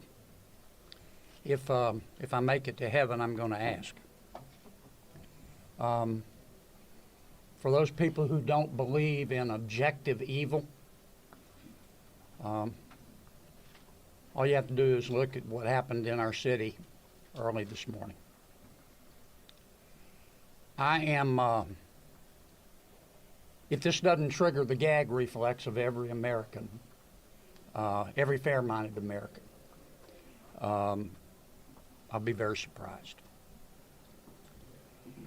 I'm here because these are my people. I'm here because these are my people's friends. I'm here because there are a lot of Louisianians that are scared tonight. I don't want them to be. There's a lot of information going around. Some of it is actually true. Some of it isn't. The federal government is now in charge of this investigation. By that I mean the White House, the FBI, the Department of Homeland Security, and the Department of Justice. I have not talked to the FBI. Maybe they've talked to my staff. I don't know. I did talk to the Secretary of Homeland Security a little while ago. And I told him that with all the respect I could muster, that we expect to put the full force and resources of the federal government behind this investigation. Our state troopers, our local police departments, our sheriffs, we've got many sheriffs here today, have been terrific so far. The federal government is cooperating with them. I hope that will continue. Here's what I want to ask from the federal government. Catch these people. Catch these people. And then tell the American people the truth. Now, I don't want you to tell us yet anything that's going to interfere with your investigation. And there are things that I've been told that I think are true that I'm not sharing with you today because it could interfere with their investigation. But after we get to the bottom of this, they need to tell the American people the truth, and the people of New Orleans the truth, and the people of America the truth. I think the mayor and the governor are very wise to postpone this ball game for 24 hours. There's just too much stuff we don't know, and it's just not worth it. But I guess my final point is, I will promise you this. I will, when it is appropriate and this investigation is complete, you will find out what happened and who was responsible. Or I will raise fresh hell. And I will chase those in the federal government who are responsible for telling us what happened, like they stole Christmas. Thank you, Senator Kennedy. Congressman Carter, I think. Thank you, Governor. Thank you, Mayor. Thank you, Senator Kennedy. Thank you to all of our law enforcement agents for doing a yeoman's job, for stepping up at a time when we needed you most, for employing the resources of all of our partners. This is all hands on deck, from the White House all the way down. I've been in communication with the White House since early this morning. Secretary Mayorkas, leaders in all of our federal, local, and state agencies. A communist who had so much involvement in Afghan army during the time of Zahir Khan. Not only to tell the truth, but to provide the resources to bring these cowards to justice. I want to personally thank the men and women in uniform who put their lives on the line to protect our citizens and our visitors. To our mayor and our governor for acting expeditiously and bringing us all together. To our sheriffs from the surrounding areas who have been Johnny on the spot, recognizing that if it happens in New Orleans, It can happen anywhere. We don't have the luxury of being myopic. In this community, we work together. We don't point fingers. We don't blame. We go after the bad guys. Let it be clear that the full faith and credit of the United States and every agency therein is on the ground, working. And for those who may have played a role in this horrific act of cowardice, we will find you. We will bring you to justice. New Orleans is a place that heralds its ability to protect its citizens, that heralds its ability to manage major events, Super Bowls, Sugar Bowls, Mardi Gras, Jazz Fest, Essence Festival, you name it, no one does it better than law enforcement in New Orleans and in the surrounding area. Kudos to those 2 officers who've been wounded. Our hearts go out to those who lost loved ones. Our hearts go out to those who are wounded and on the mend in the hospital. Citizens, now is the time to stay calm, to be vigilant. This is not a time to come out to sightsee. Listen to your federal, local, state officials. Be vigilant. If you saw something, say something. If you know something, tell someone. There are tip lines, there's information available. Please, all hands on deck. Rest assured that the decision that was made to postpone the game was not done lightly. It was done with one single thing in mind: public safety. Making sure that the citizens and visitors of this great city, not only for this event, but for every event you come to in Louisiana, that you will be safe. And we will use every resource possible, as the governor has said, as the mayor has said, and every law enforcement agent here has said. Our energy, our commitment will be to make sure that you are safe now and for every event in the future. God bless you, and let's stay strong. Thank you, Congress. Attorney General.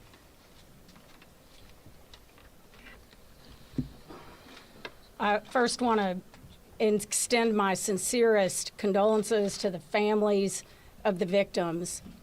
Parents got a phone call early this morning, that no parent ever wants to receive. And as a parent of children who come to New Orleans and spend time here, I know that that is just something that, you know, we hold our breath sometimes till they're home safe, and some people did not come home safe. And we also have some people who are fighting for their lives right now in the hospital. So I'd ask everyone to pray for them. They need our support and they need our prayers. This was a heinous act, a heinous, cowardly act, and we will find them and we will bring them to justice. My office will be providing both investigative and prosecutorial support to the City of New Orleans, to the District Attorney, Jason Williams in New Orleans, as I have done for months. We will continue to do that. We will provide the governor with whatever support that he needs, and the Governor's Office of Homeland Security, whatever support that they need. I'll be here to help. I will be here to stand with the City of New Orleans. We will bring them to justice. Thank you. Thank you. Thank you, Governor. Thank you, Governor and Madam Mayor. For those who do not know me, my name is Ann Kirkpatrick. I'm the Chief of Police of New Orleans. My official title is Superintendent, but my role is as Chief of Police. You know, you've heard some of the details today, and over the last 24 hours, we had approximately 400 officers in the French Quarter. And as we know, this is not just an act of terrorism. This is evil. And when we face evil, we have a choice. We can run in fear, or we can indeed stand in strength. In a time of crisis, people are looking for leadership. You are looking at the leadership. And I promise you, as the Chief of Police of this city has been tried by fire before. But fire purifies. Fire makes things stronger. We have a plan. We know what to do. We are going to get these people. There is a path forward. Very pleased that we will be back to having a wonderful game tomorrow night. New Orleans police have proven their ability to make the city safer. Just 2 years ago, we were the murder capital of America. Today, from that time 2 years ago, we have driven our murder rate more than 50% down. So we have a track record. But this is different because it's terrorism. Now, I want to thank all of our law enforcement partners. You're fabulous, and we appreciate the partnership. But last night, 3 of our officers engaged this terrorist who shot at them. 3 of the officers returned fire. Those officers did not run in fear. I liked what the mayor said this morning. New Orleans police and all law enforcement is built. We are built for dealing with evil, with things that would cause others to be in fear, but instead our officers, and last night NOPD particular, stood strong. They did not run. They did kill the terrorist. We have 2 officers indeed who received gunfire. They will be okay. We have personally gone to see them. But this is leadership for you. And I promise, as the chief of police of this fantastic city, that I will be strong and firm and fearless. Thank you. Thank you. In wrapping it up, I want to just close with a couple of things. I want to thank Senator Kennedy and Congressman Carter. I want to thank again all of our law enforcement officers out there. I want the families of the victims to know that I will be issuing an executive order that tomorrow, when Notre Dame plays Georgia, every flag of every state building in this state is going to be at half-mast. In remembrance of them, but remembering something else. That fear in this state is a liar. And these folks right here are going to make sure that justice is served. And for the citizens out there that were saying, well, man, do I really want to go to the Sugar Bowl tomorrow? I tell you one thing, your governor's going to be there.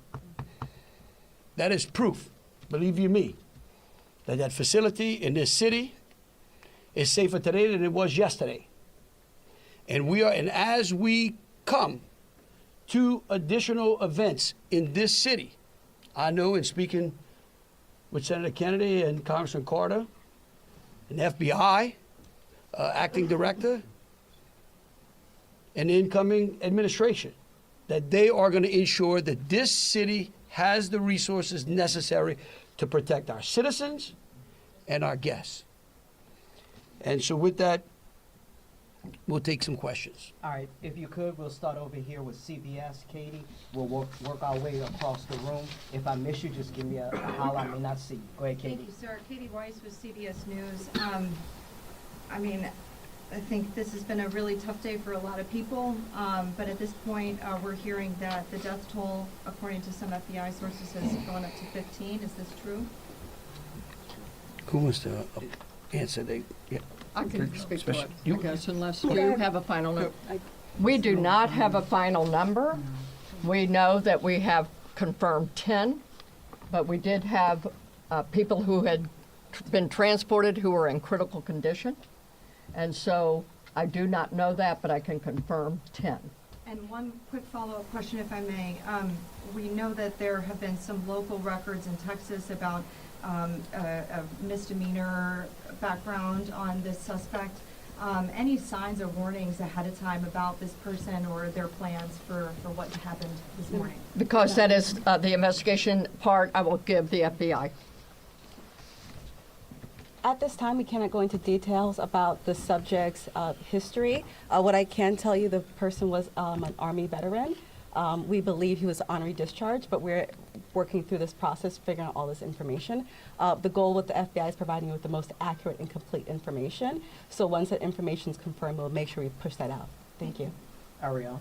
At this time, do you know exactly, as far as the victims, how many are from here in Louisiana versus out of state, and their ages maybe? At this time, I can't go into details about all the victims. We want to make sure that first that the family is notified appropriately before we put any information out there. So once the families are all notified, then we'll go ahead and release a statement to everyone. And I would ask the press, in relation to the victims and those that are in hospitals, if we could just refrain from worrying about them so their loved ones can take care of them, and the medical personnel that are trying to get them out of the hospital can do so. And as information becomes available, we want to respect the privacy of those who are still either fighting for their lives or being cared for. Thank you. A follow-up, if I may. Go ahead. You guys mentioned accomplices. You don't think that the suspect acted alone. About how many more suspects are you guys looking into at this point? It's a range of suspects, and right now with the FBI, we do not want to rule anything out. So that's why we're asking if anyone has had any interaction with the deceased subject Jabbar in the last 72 hours. Provide us with this information. You can provide us that information through 1-800-CALL-FBI or our digital tips line, which is available on our social media website, as well as the big FBI website. Can I say something? Tell me who you're with. WDSU. WDSU. Okay, and CBS. NBC's over here on the right. Oh, that's an unusual position. I don't get it. You wouldn't. Look, the FBI is not going to be able to answer those questions, okay? They will eventually, I promise you, okay? Once the FBI has a chance to investigate all this, along working with state police, working with Homeland Security, working with the city of New Orleans, they're going to tell you what happened. I can promise you that, or I'm going to raise fresh hell. But right now, they're in the process of trying to catch the other bad guys. And I'm going to give them the benefit of the doubt for a while. 26. Yeah, I had a question about the victims. I know that there was obviously gunfire exchange, so I guess how many victims were shot and then how many were injured? Look, again, let me reiterate both Special Agent Duncan and Senator Kennedy. There's a lot of, I get that y'all want to know minute details. What we don't want to do is impede this investigation or spend any time talking about things that don't get us closer to hunting these folks down and securing this city. And so at a particular point in time, we will release as much information as we can. But at this time, in relation to the investigation, I would ask y'all to refrain from those. So, ladies and gentlemen, if we're going to just have more of the same, as the governor just said, we're going to provide that information, but we're going to wrap the press conference now. Hold on a second. Hold on. Let me finish. You weren't listening. If all of the questions are more of the same, what the governor just said in position, we won't be doing that to provide that information. And if you have a quick different question, then let's do that quickly and move on. Okay? My question. You say there are multiple. Ma'am. Hold on, sir. Hold on. Then who was next? We had over here. Hi, Rachel Wolf from the Wall Street Journal. You said you are confident there are multiple suspects involved. What makes you confident in that? Well, like, why would we tell you that? Again, again, we want to answer pertinent questions. But anything that would lead to impeding or endangering this investigation is not going to be said, okay? And we will, as information unfolds, this is a very fluid process. And remember something too, we're doing two things. We're hunting some bad people down and we're securing the city too. We're getting ready for a Sugar Bowl tomorrow. So if y'all would, again, if you have questions regarding Sugar Bowl, the safety of the city, or something to that effect, we're happy to answer. They're over here. Okay, go ahead. Go ahead, Alyssa.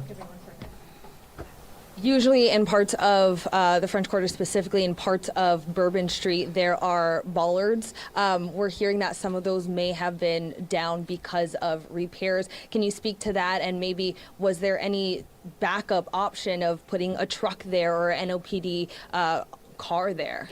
Well, let me tell you, yeah, one, I'm going to let the mayor answer. I want you to know that's one of the first things I thought of this morning when the mayor called me, okay? And I will tell you that whatever the problem was is going to be solved. Thank you, Governor.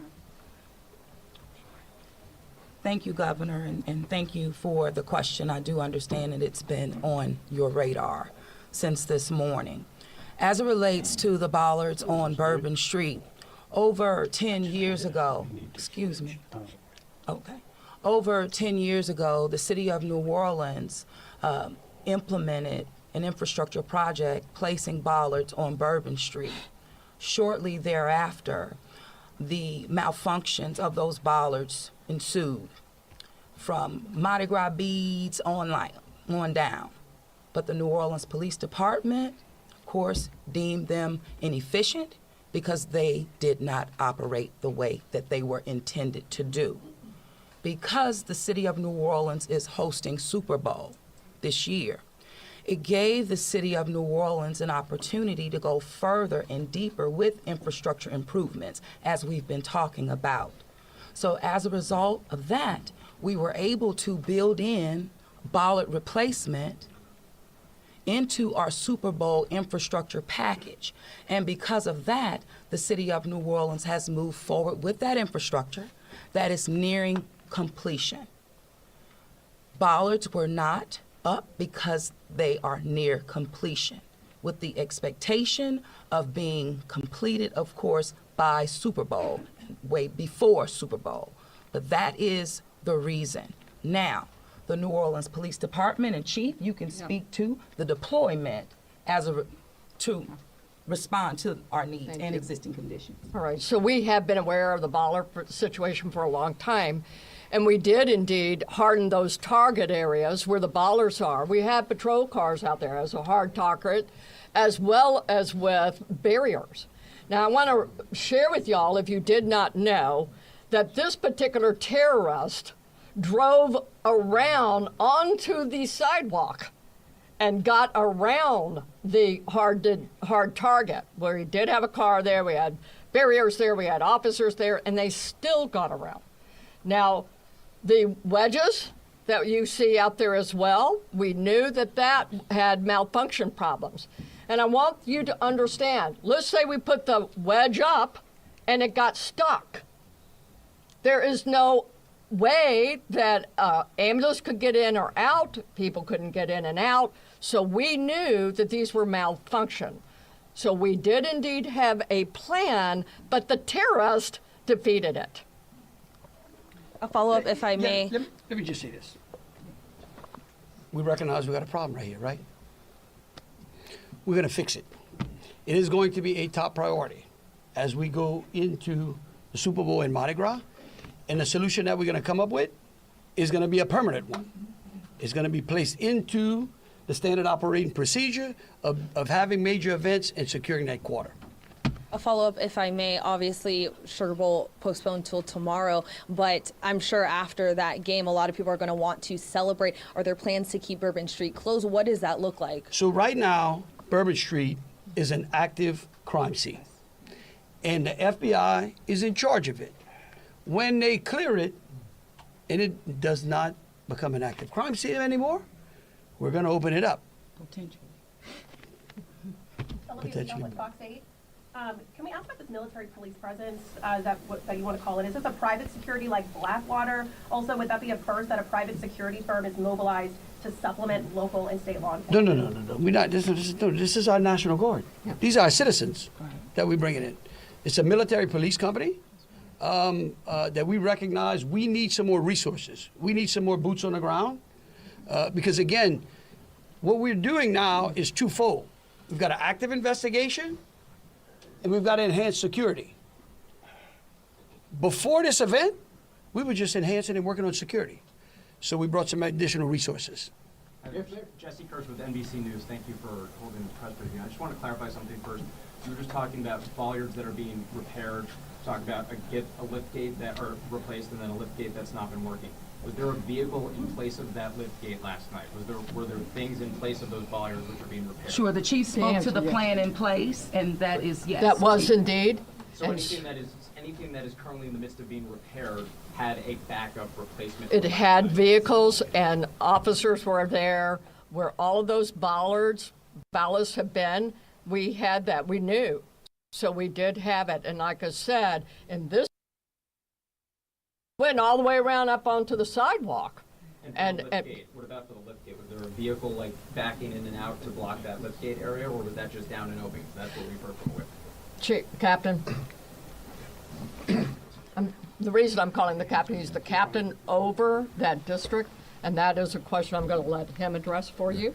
Good evening, everybody. I'm Captain LaJean Roberts of the 8th District. Yes, we did have a vehicle strategically placed right in front of the wedge, preventing access onto the roadway. And in terms of the framework of security that was already in place on Bourbon Street, I know this is an ongoing project of improvement, but with how that was all aligned, was someone getting up on a sidewalk considered impossible or nearly impossible, or was this not something you expected you would have to account for? Yes, of course, it wasn't something we expected to account for. The bollards they're actually wedges. They're strategically placed 5 locations throughout the French Quarter on the roadway. This particular terrorist drove onto the sidewalk behind the police car to gain access to the 100 block of Bourbon Street. So if you're worried about someone ever driving down Bourbon Street, why weren't you worried about someone driving up the sidewalk in the same way, or at least bracing for you in the same way? For all Okay. yes. All right, look. We could go on what ifs forever. This is evil. And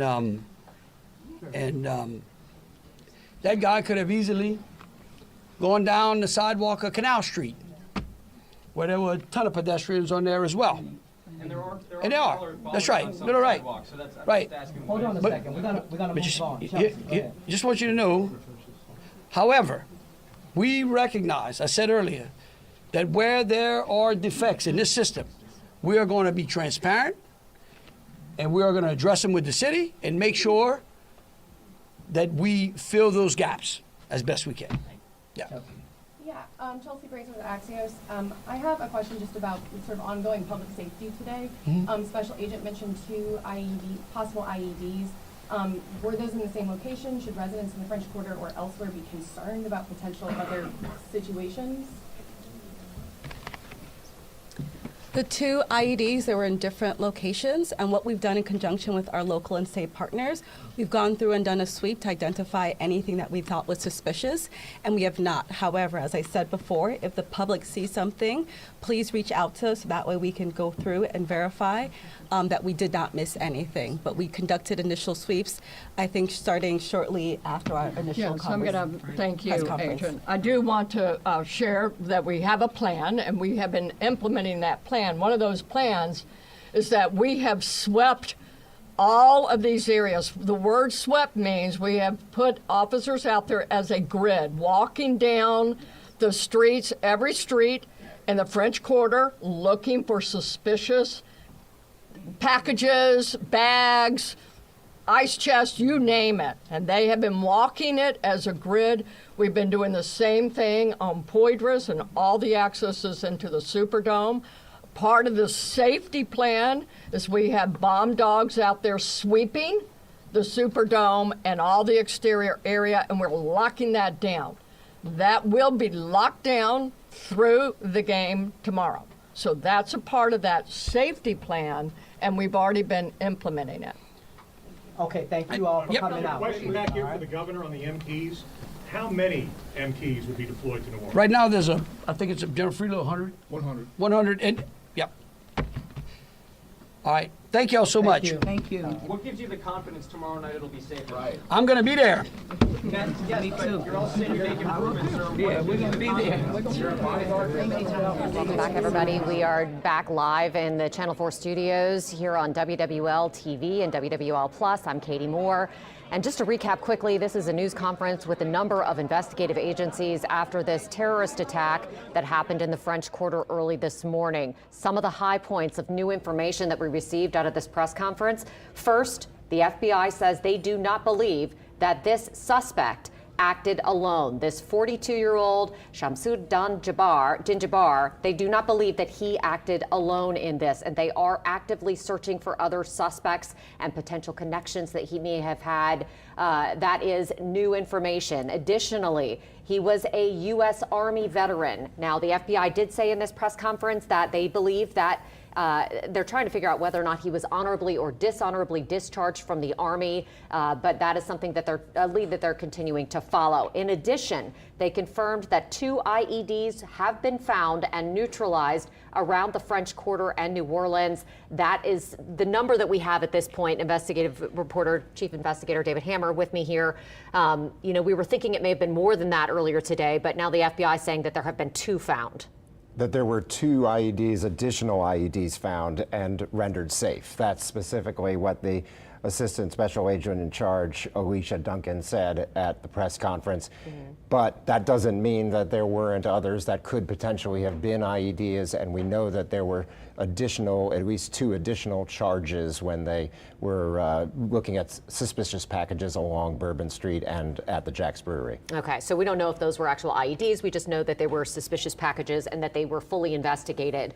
The FBI said they're continuing to try and sweep New Orleans, lots of different areas, anywhere that they're getting tips about, and they are actually asking for additional information. They clearly need those tips, again, because they are saying they do not believe that this suspected terrorist acted alone. Yeah, Katie, I think that's really the key, that we can see how fast this is moving. Yeah. From the press conference earlier this morning, Alicia Duncan, the FBI Assistant Special Agent in Charge, initially said that it was not terrorism. Now they are saying it is definitively terrorism, and that's what this investigation is. And we had references in this press conference to catching additional suspects. So they are continuing to search for additional people, and as you said, Duncan now says that they believe that he did not act alone. Yes, I've been hearing from my law enforcement sources all morning that there have been different operations that have been going on in different parts of the city where law enforcement, the FBI, the NOPD, other investigative agencies have been following leads. And you can tell that's happening because we're hearing buzz that, there's police activity in different neighborhoods that we just haven't been able to confirm. We do know that that's happening, and obviously the FBI is telling us that is, in fact, what's been going on throughout the morning, and they're going to continue that effort as we go on throughout the day. Right, and we have heard of additional actions going on in other parts of the area, not just in Orleans Parish. We also, of course, know about the Airbnb on Mandeville Street that was being swept, and that the ATF, FBI, other agencies were there dealing with the bomb squad as well. So this is well beyond just these 3 blocks of Bourbon Street and the French Quarter, for sure. Yes, and we also heard out of that press conference just a few moments ago that a military police force is being deployed by the governor. He has asked the Louisiana National Guard to send 100 military police officers down to New Orleans to assist the NOPD and the FBI and all these other agencies just with additional manpower. We know manpower is an issue for the NOPD. It has been for several years now, and the governor announcing today that he is activating a military police force with the Louisiana National Guard to come assist. Right, and we've seen this in other incidents where the governor can use his authority as the head of the Louisiana National Guard to deploy troops, obviously, after Katrina and other emergencies. And so he's declared a state of emergency in order to get additional resources. And on top of that, he's deploying these additional 100 military police for the safety of the community and potentially for this ongoing investigation. Now we want to talk about the bollards, and those are big poles basically that come out of the ground in order to secure that entrance to Bourbon Street. There are a couple of locations where those were installed, 10 years ago. They are under repair at the moment. Mayor LaToya Cantrell said at the press conference today, after she was asked about this, that they're under repair and they're part of the infrastructure package that they are, conducting right now for the Super Bowl that's coming. And they are expected to be completed by the Super Bowl. But in the meantime, the NOPD has been deploying police units to block that intersection. And we do have some surveillance footage that was taken by a nearby business that we want to show you. Look at this. You can see the white truck there that's in this footage. That is the truck that is allegedly tied to this mass casualty event in New Orleans. And look at the NOPD cruiser right there on your screen. The truck approaches that cruiser, turns around the NOPD cruiser onto Bourbon Street, and just hits the gas.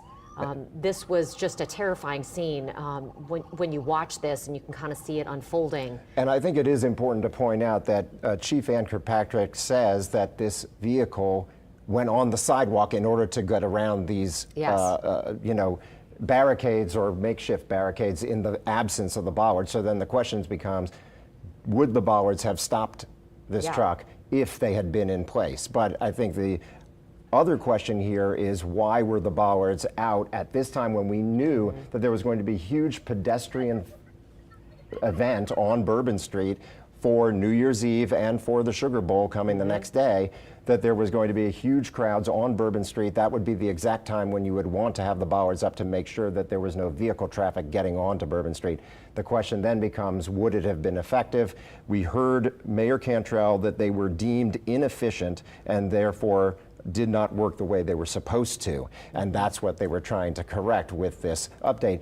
What we've heard, of course, from Michael Hecht from G&O Inc. over these many months, as he's been trying to coordinate or deal with infrastructure issues, is why are these things 6 months out, and now as we get even closer, 1 month out from the Super Bowl, not getting done earlier? And so the question is, why were we all the way up to New Year's Eve and still dealing with these bollards problems? Yeah, you asked Helena Moreno, the city council president, obviously running for mayor this morning. David asked her about this very thing. And what she said was, we, including Freddie King, the council member from that district, have been pushing to get these fixed sooner. They should have been fixed a long time ago, were her words this morning. So this is obviously something that's been on the radar of our tourism, our business, and our elected officials, because the bollards apparently have not been functioning properly. I think what they have said is that there was a lot of debris in the holes that the bollards go down into, Mardi Gras beads, all that stuff that you see on Bourbon Street when you walk around at night ends up in those crevices. And so they haven't been functioning. Obviously, the city has deemed them ineffective or inefficient. And again, these are 10-year-old pieces of equipment. They can have these issues, but then the question becomes, why is it now still being dealt with, as we see in other infrastructure projects around the city are still being dealt with at this point, this late in the game, and right up on New Year's Eve and the Sugar Bowl, which are huge tourist events here in the city. Absolutely. And we did hear from Mayor Cantrell in that news conference that, again, this was part of the infrastructure package that received a big chunk of money from the state in order to carry out a lot of these infrastructure projects around the Superdome, in the quarter, in the areas where, the most work needs to be done and done quickly in order to host the Super Bowl. So they're shining the parts of the city that need to shine. Right. And 10 years ago, when the bollards were implemented, that was part of a Homeland Security project that was funded by the federal government specifically for this kind of safety precaution. So, whether they would have been effective in stopping this truck is a separate question, but it is a fair question, and you see the defensiveness from both the governor and the mayor in terms of how this was handled when Alyssa Curtis asked the question about why they were not functional at the time. Yes, absolutely. Now, we did hear from the FBI that they are continuing to try and find additional suspects who may have been tied to this suspected terrorist this morning. Whether or not he acted alone is something that the FBI has very clearly stated that they do not believe that he did. Now, Jeff Landry was asked by reporters at the press conference why they think he did not act alone, and of course they wouldn't answer that question.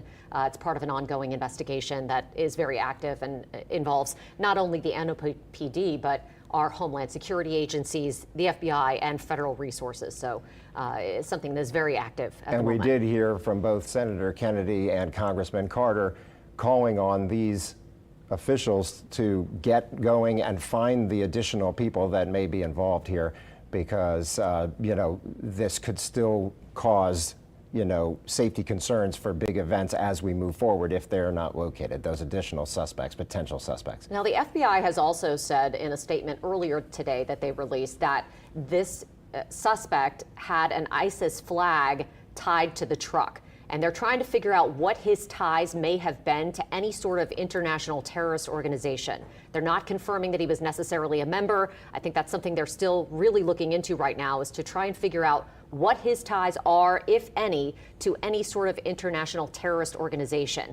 And that is a very important distinction in terms of our national security, in terms of the federal response to this very, very burning question. And if this is a military veteran, as we heard from the Assistant Special Agent in Charge from the FBI that he is, then, was he radicalized? How was he radicalized? These are all things that are going to go into the investigation. We're gathering information as we speak about Shamsud Jabbar and what we can find out about him, other than that he's from Texas and that we've found some information about him, and we're trying to trace that down right now. But we need to be careful, just as the law enforcement agents do, in terms of providing information before we can absolutely positively verify that it's true. I know that our sister stations have confirmed, our sister station in Houston has confirmed that he lived in the Houston area, and so that is one thing that we know about this suspect, Shamsud Jabbar.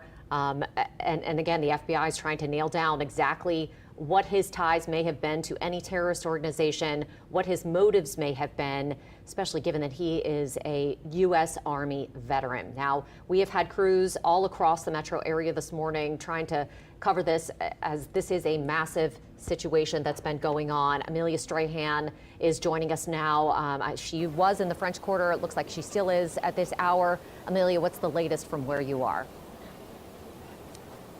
Yeah, I'm still here in the quarter, and as you can see, they're still actively investigating the scene. Now, we just heard from local and federal law enforcement who brought us some new updates. They say they are investigating this as an act of terrorism, and they don't think the suspect acted alone. They also said they located multiple potential IEDs here in the quarter. I'm going to step aside, actually, so you can get an update of the scene. You can see there is a large black truck over there.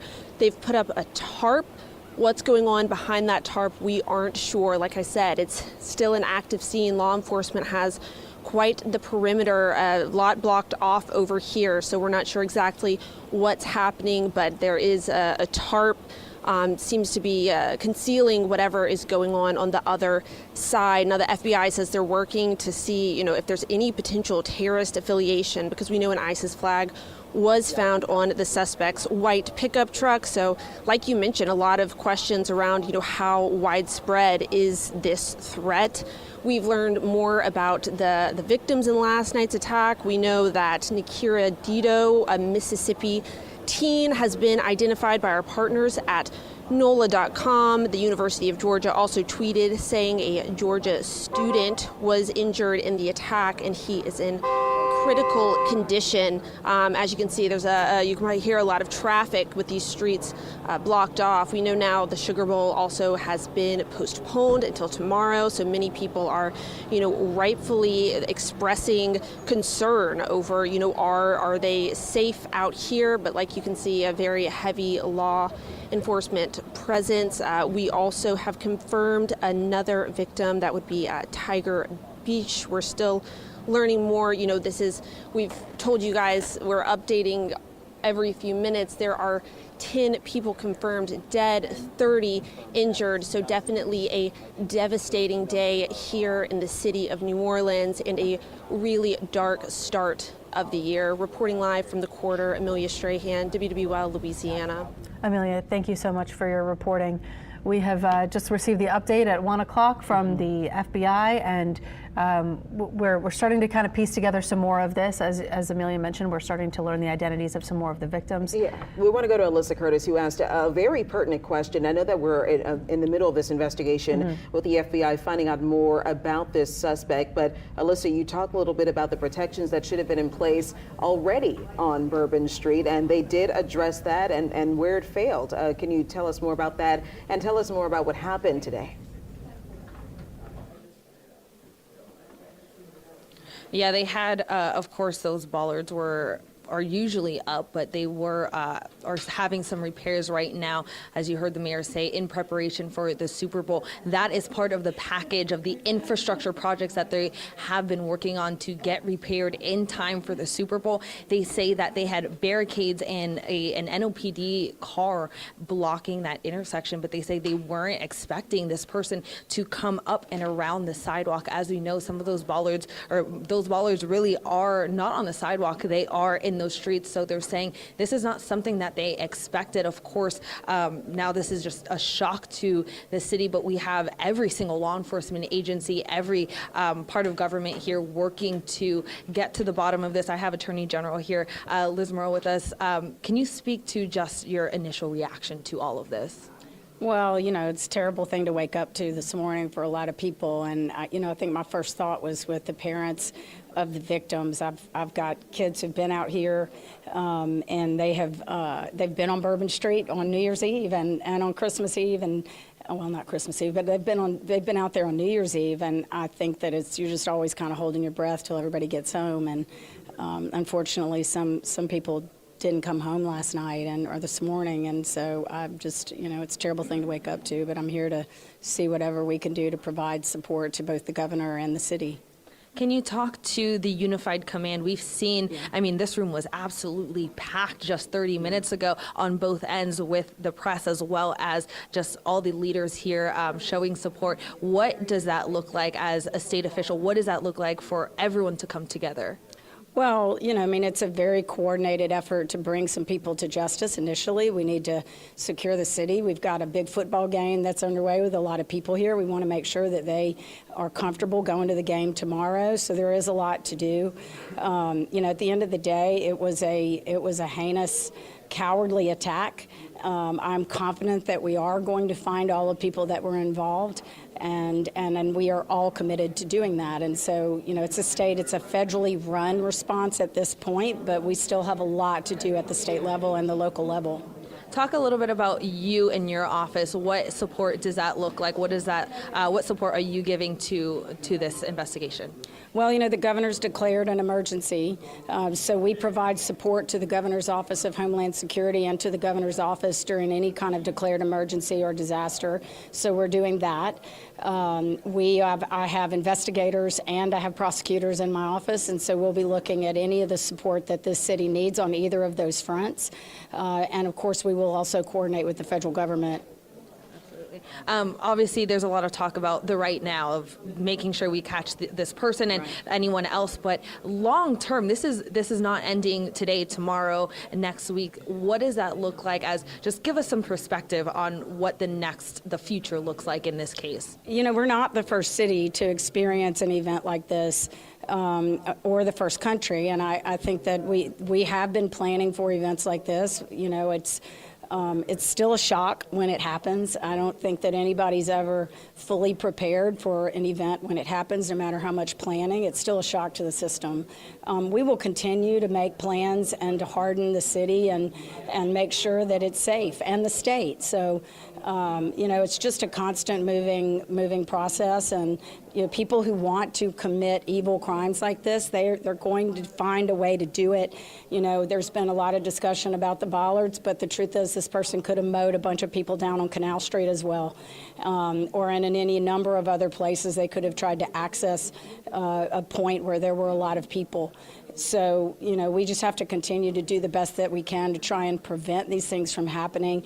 We'll never know how many times we have stopped someone from committing an act like this, but when they are successful in doing the kind of thing that happened early this morning, we just have to double down and work harder to protect everybody. And again, my prayers are with the victims and the people in the hospital who are still fighting for their lives right now. Obviously, the main suspect, they killed him, and we heard FBI saying that there might be more suspects. They're looking into every single aspect. If there does come that there are more suspects, are they looking at state charges, federal charges? What does that look like in justice? Well, the FBI has acknowledged that this is a terrorist event, and so there's no doubt in my mind that there would be federal charges. There can also be state charges. We have a state terrorism statute as well. It is a mass casualty event, and there is no doubt in my mind that if we can charge this person with the death penalty, that we would do it here and that we would carry it out. Well, thank you so much. I appreciate your time, and we appreciate, the unified effort here today. Thank you so much. Attorney General Liz Murrell, there is, again, a lot of moving pieces in this right now. We now know Sugar Bowl has been postponed till tomorrow, and we asked, even tomorrow, maybe tonight, people are going to want to go out after that game and celebrate. What does that look like? Will Bourbon Street be reopened? And, of course, right now, it is still an active crime scene. Bourbon Street is blocked off and shut down so they can continue investigating and combing through that scene. But they say once they're done with that, they will open it again, and there will be another unified command down there, more officers to make sure that everyone is safe and everyone feels safe down there. But we heard from the mayor, we heard from Governor Landry. I'm pulling up my notes right here. He says, we have made public safety a priority. Any issues in the system, and we will address them. Again, speaking to those bollards. Again, Sugar Bowl moved to tomorrow.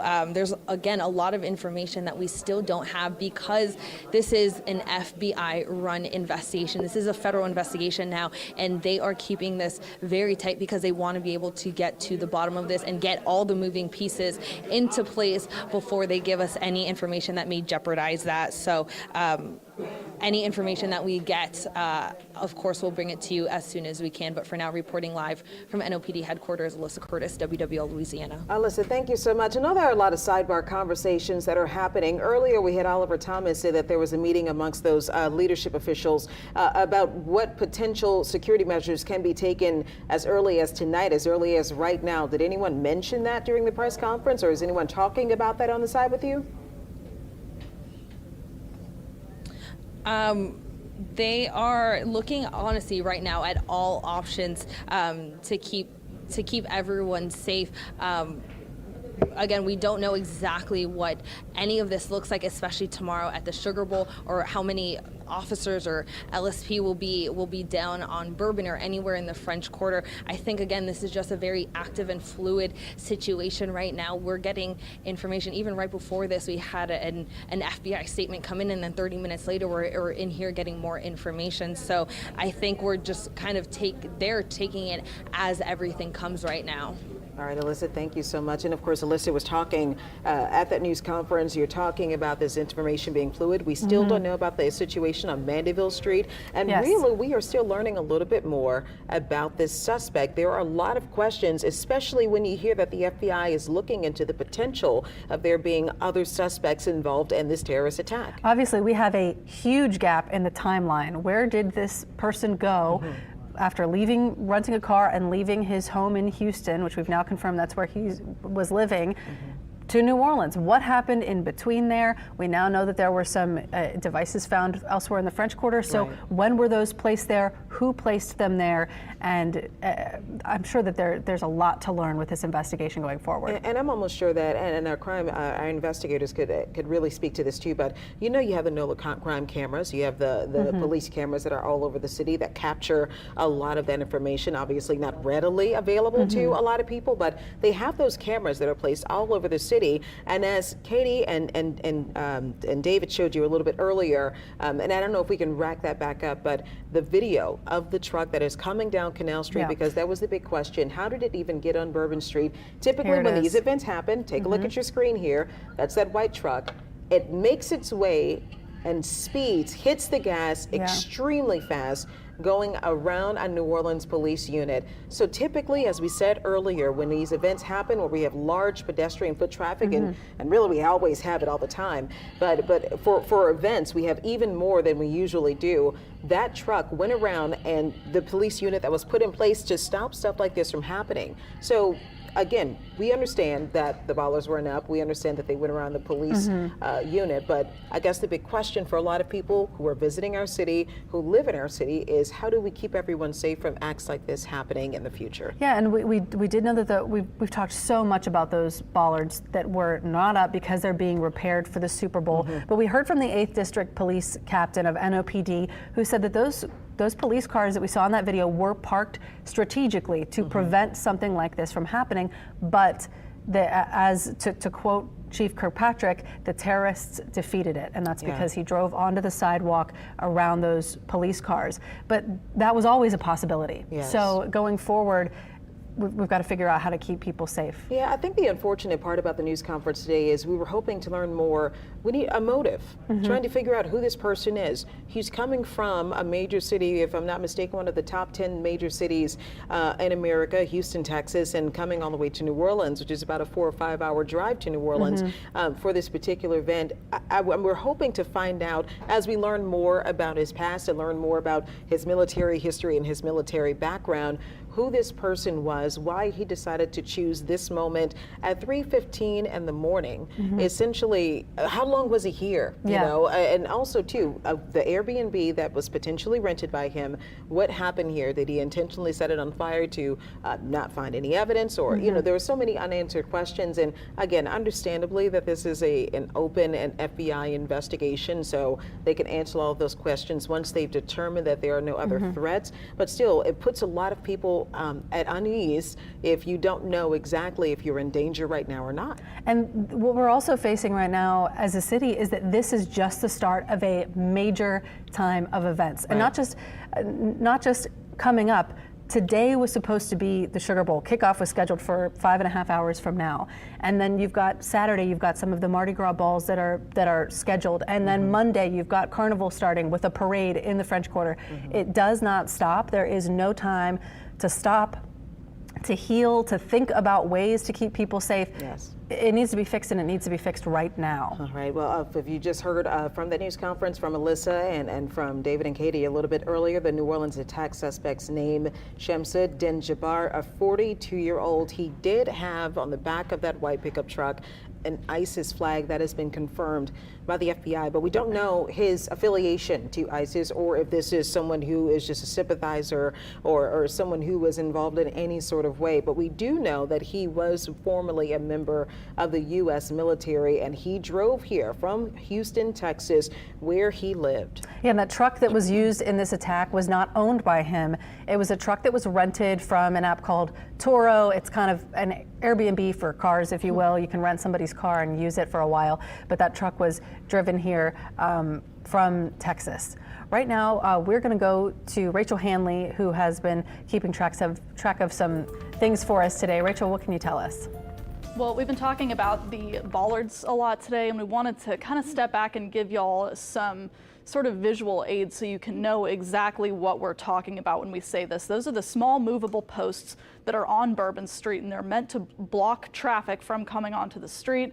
What we've seen in photos and videos and what NOPD said, the driver entered Bourbon Street at Canal, drove about 3 blocks down, and then he crashed a little bit past Bienville, and then that's where the shootout happened between him and officers, and they killed him. And again, what we discovered earlier today is that the bollards that would normally block cars from getting on Bourbon Street were not up overnight. This is old video we have that we took whenever some of those bollards were getting installed and the city was demonstrating how they work. And this is where those bollards would have been on Bourbon Street, near where it meets Canal Street. They weren't up overnight. We have cadres, we have scholars in Afghanistan, and our government and people are united, alhamdulillah. And what we need is management. We have organized this conference about this management. Mullah Abdul Latif Mansour, the Minister of Energy and Water, says that the continuous use of water through solar power reduces the level of underground water. Governor Landry was very adamant that we don't know whether they would have made Each person a or farmer can put a solar panel and put it to the sun and meet his needs through it. When one travels by air and looks down, then he realizes how wastefully and unnecessarily we use water. In the message sent to the seminar by the Prime Minister of the Islamic Emirate, emphasis was placed on the continuation of research on water management and saving in daily life. However, it is our responsibility to protect water resources, use them responsibly, and prevent them from being wasted. To reach this goal, each of us has a responsibility to pay more attention to water saving and management in our daily life and to preserve this precious resource for future generations. At the same time, in the message sent by the Minister of Foreign Affairs, he emphasized on correct, reasonable, and joint cooperation with their neighbors in order to meet the needs of the water from the rivers crossing the border of the country. But the driver of the truck just sped around the Islamic Emirate of Afghanistan believes that water, like any other resources, can bring Afghanistan and neighboring countries closer to explore their potential. This is possible when partner countries choose appropriate, fair, and reasonable ways to use water. At the end of the seminar, which was organized by the Afghanistan Academy of Sciences, scientific and research papers were shared with the officials and participants in relation to the research on ways to use the country's water resources that properly. NOPD car was blocking the better part of the street, and the suspect The just Ministry of Communication and went around that Information car up Technology onto the has announced sidewalk the very, new very prices quickly. for You're familiar internet with and this. voice packages We've seen this of throughout the year where people have telecommunication come networks. into the city or whenever there's a major event or they attempt to come into the city and getting into the French Quarter is usually very difficult at that point. In order to solve the communication problems, it's obviously another discussion, another plan that needs to happen because whatever happened then, it just didn't work out. Let's see more. It certainly did not. And there have been so many discussions over the years about pedestrian walkways and closing some parts of Bourbon Street or to the parts of the French Quarter off to traffic entirely. And this morning, when we had Lieutenant Governor Billy Nungesser on the phone, he mentioned that as well and said that maybe after an event like this, we might see some more pedestrian walkways implemented and more parts closed to traffic to try to keep people safe. So we're really going to have to see what happens as a result of this. Well, what we know as a result right now, 100 military police units, as just Governor Jeff Landry just confirmed, because as we've been talking about over the past couple of years, that the NOPD is short to build a comprehensive and secure system to solve communication problems within the next 5 months, through which internet services will be in good quality in the region. The ministry also announces the implementation of 13 projects worth $250 million across the country. Apparently, two of those were set off earlier, where they can just make sure that people are protected. But you know, it's still a little bit. You're a little bit in the weeds right now because you don't know necessarily where this is going or where they could have gone. And there are still tens of thousands of people here for the Sugar Bowl, which we now know will be played tomorrow instead of tonight. So we know that the FBI and some other law enforcement agencies were sweeping several properties in the French Quarter, trying to keep people safe, also sweeping the Superdome, trying to make sure that that was clear and that this game could go ahead and be played. It's a big task to keep people, that many people who are not from this currently, town 26 million SIM cards are active in the country, of which 40 million have been re-registered. Another victim, we're being told that the residents of Kabul participated very well in this process. About 20% is left. This process is going on in the large cities of the country, and unregistered SIM cards are being successfully registered. In the newly set price ceiling, the price of a minute of voice communication between customers within each network is 1.30 Afghans. We also the just price have of a minute something of brand voice new communication between from the customers from Associated one Press network to another network right is now. 1.40, Investigators say that they have and so reviewed on. video that The shows price of a GB 3 monthly men internet and a woman package has been placing set at improvised 95 explosive devices Afghans, which has decreased somewhere compared to the in previous New one. Orleans, French Quarter. So now that is 4 people that Dr. we know Muhammad are Naeem, believed to the be ambassador of the involved in Islamic this situation. Emirate to Qatar, Only one participated suspect in has the been celebration identified of the and International now Human killed by Rights Day police. at the So official invitation that's of the 3 Ministry more of people Foreign that they Affairs could be searching of for right Qatar. now. This is probably The what ambassador we of were the asking Islamic for Emirate at the to press Qatar conference, wrote that on they can his confirm page exactly who that is it this that they ceremony can. was Well, why do they organized by the believe that there were National multiple Human people? Rights So now Committee we have a of video that Qatar. tells us there were multiple people placing these The around, and it gives leadership us a meeting clearer of picture. the Ministry And of the Energy and suspects Water are now was held being regarding